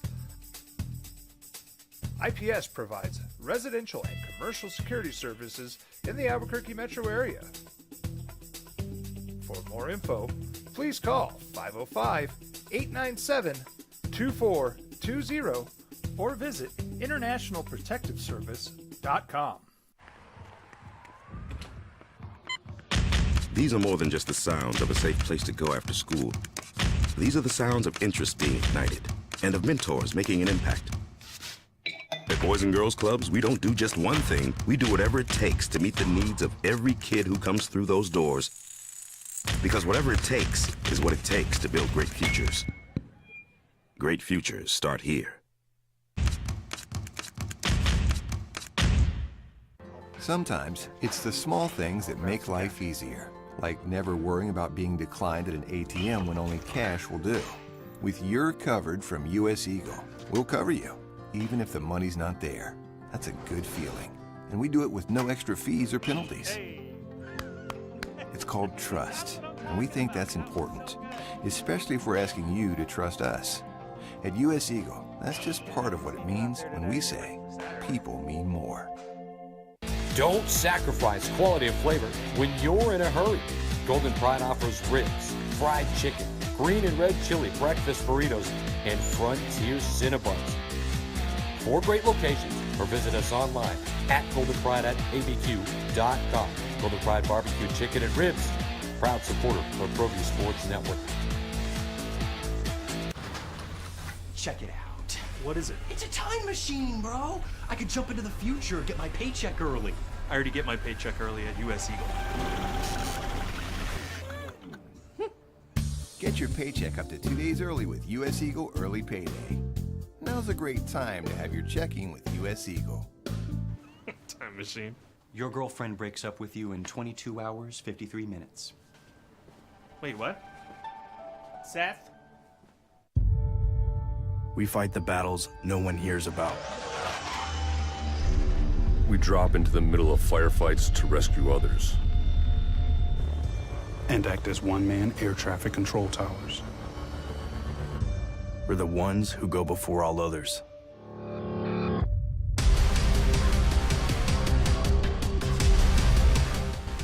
U.S. Air Force Special Warfare are proud supporters of ProView Sports. Hi everyone, my name is Master Sergeant Jacob Groves. I am a Air Force Special Warfare pararescueman. Air Force Special Warfare are proud supporters of ProView Network and New Mexico Youth Sports. Air Force Special Warfare operators are critical thinkers. They maintain a high level of fitness, they take initiative, and they don't quit. For more information on Air Force Special Warfare, contact me at the number listed below. U.S. Air Force Special Warfare are proud supporters of ProView Sports. As a mom, I try to make the best choices for my family and our health. That's why I choose Western Sky Community Care. It's a in Miami, Nuggets trying to take a 3-1 lead. I'm surrounded by Nuggets. I'm in the locker room. Go, Coach. Take a 3-1 lead against the Miami Heat. They'll be talking about what happened last night in Miami, where the Panthers scored with 2:13 to go in regulation. Matthew Tkachuk with the goal, and then got the Carter Verhaeghe goal in overtime, and the Panthers got their first victory in the Stanley Cup final. 2-1, they beat the Vegas Golden Knights. 2-1 Vegas leads. People might be talking about United's match tonight. First match with an interim head coach. They'll be in Tampa Bay. People might be talking about the world of golf, what's going on there, and you got the Canadian Open going on and the merger, or they'll be talking about Oklahoma and going 61-1, winning a softball national championship yesterday with a 53-game winning streak, which is just flat out bonkers. All right, going into the weekend, do you know who Pat Narduzzi is? Yes. The head football coach. Deion Sanders doesn't know who he is, or at least says he doesn't. Pat Narduzzi is the head coach at Pitt, who has addressed what Deion Sanders has done with the transfer portal. Pat Narduzzi was speaking to 24/7 Sports about the overhaul of the roster at Colorado. Quote, "That's not the way it's meant to be. That's not what the transfer portal rules intended to be. It's not to overhaul your roster. We'll see how it works out, but that, to me, looks bad on college football coaches across the country. The reflection's on one guy right now, Dion, but when you look at it overall, those kids that have moms and dads, brothers and sisters and goals in life, I don't know how many of those 70 that really left really wanted to leave, or they were kicked in the butt to get out. That was his quote. Dion responded, what was his situation when he came to Pitt? He had a different situation than me. He's not mad at me. He's mad at the situation of football now that allowed his best player to leave a year ago. He's not mad at me. He's using me to shoot bullets at another coach who he has an issue with. I don't know who he is. If he walked in here right now, I wouldn't know him, end quote. Well, if you don't know him, he must not be any good, Dion. I mean, right? We well aware of that if you don't know about something or someone, they can't be any good. Coaches are going to jump in on this, I think. Or some are going to say, I don't want any part of it. Do you think more coaches jump in on Dion's side or on Narduzzi's side? I think what coaches should do is get over it. No one put a definition on the transfer portal. Oh, you're not supposed to overhaul a roster. What are you supposed to do? You're only supposed to have 2 transfers a year? 3? Is that the unwritten rules, Pat Narduzzi? Like, deal with it. You have options to bring players to your school. Other schools have options to land your best player. It's going to happen. Stop complaining. I don't know if it's good or bad for college football. I really don't. I've watched NIL keep players in basketball around for a while. I'm not a big fan of some of it, right? I don't know that constant roster overhaul is great for fan bases in the game, but we'll see where it goes. I think it's so early, we'll see the effects. There are some people who hate it. Transfer portal allows one transfer without a penalty of having to sit out a season. Then when you're a graduate, you get another one. It allows for players to have freedom and find a spot where they want to be. And it allows for complete roster overhaul. Now you throw NIL in there and you got a whole nother layer to it. So you think more coaches are going to come in on the side of Dion? I think people want to be on the side of Pat Narduzzi, but they're just realizing it's a losing battle. You can't win it. I agree with you. He just sounds bitter. It sounds like you can't get over it. It sounds like you don't know how to make your team better through the transfer portal. Yeah. All right, Nuggets made a trade today. You see this? A finals trade. They swapped draft picks with the Thunder, according to the report. Nuggets, what do we got here? They traded with Oklahoma City a protected – 2029 sounds like, a million years from now, doesn't it? 6 years. They traded their protected first-round pick in 2029 in exchange for Oklahoma's least favorable 2024 first-round picks. So what did they do? What happened here? They acquired a first-round pick. For this year? They get for next year. Or for next year. They get a second-round pick this year.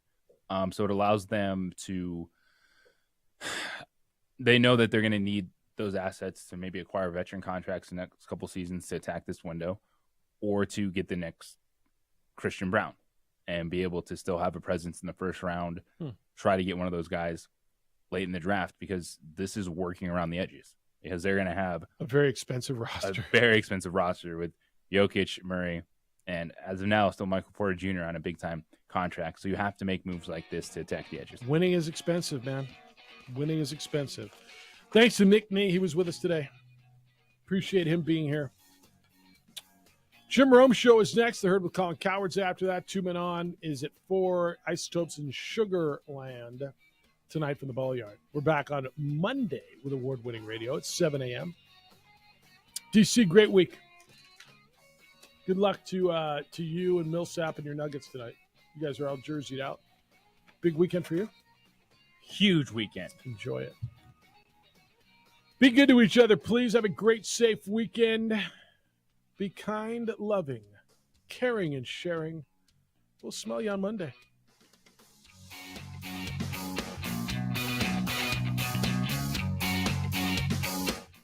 We would like to thank the following sponsors for making this broadcast possible. We fight the battles no one hears about. We drop into the middle of firefights to rescue others.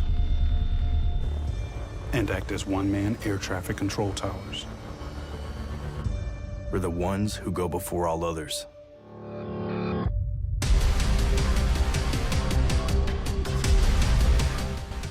U.S. Air Force Special Warfare are proud supporters of ProView Sports. Well, I'm going to the frontier, walking to the cashier, order up a root beer and a number one. Cover it with green stuff, one scoop is not enough. Find a booth is real tough, back by the Duke. Meet my family, meet my friends in the quirkiest restaurant I have ever been. All of Albuquerque's favorite spot, it's the Frontier Restaurant. The Frontier Restaurant is a proud supporter of ProView Networks. These are more than just the sound of a safe place to go after school. These are the sounds of interest being ignited and of mentors making an impact. At Boys and Girls Clubs, we don't do just one thing. We do whatever it takes to meet the needs of every kid who comes through those doors. Because whatever it takes is what it takes to build great futures. Great futures start here.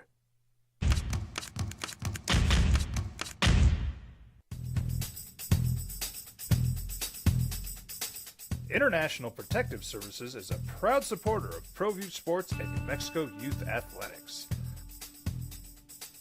IPS provides residential and commercial security services in the Albuquerque metro area. For more info, please call 505-897-2420 or visit internationalprotectiveservice.com. Sometimes it's the small things that make life easier, like never worrying about being declined at an ATM when only cash will do. With You're Covered from US Eagle, we'll cover you, even if the money's not there. That's a good feeling. And we do it with no extra fees or penalties. It's called trust, and we think that's important, especially if we're asking you to trust us. At US Eagle, that's just part of what it means when we say people mean more. Hi everyone, my name is Master Sergeant Jacob Groves. I am a Air Force Special Warfare Pararescueman. Air Force Special Warfare are proud supporters of ProView Network and New Mexico Youth Sports. Air Force Special Warfare operators are critical thinkers. They maintain a high level of fitness, they take initiative, and they don't quit. For more information on Air Force Special Warfare, contact me at the number listed below. U.S. Air Force Special Warfare are proud supporters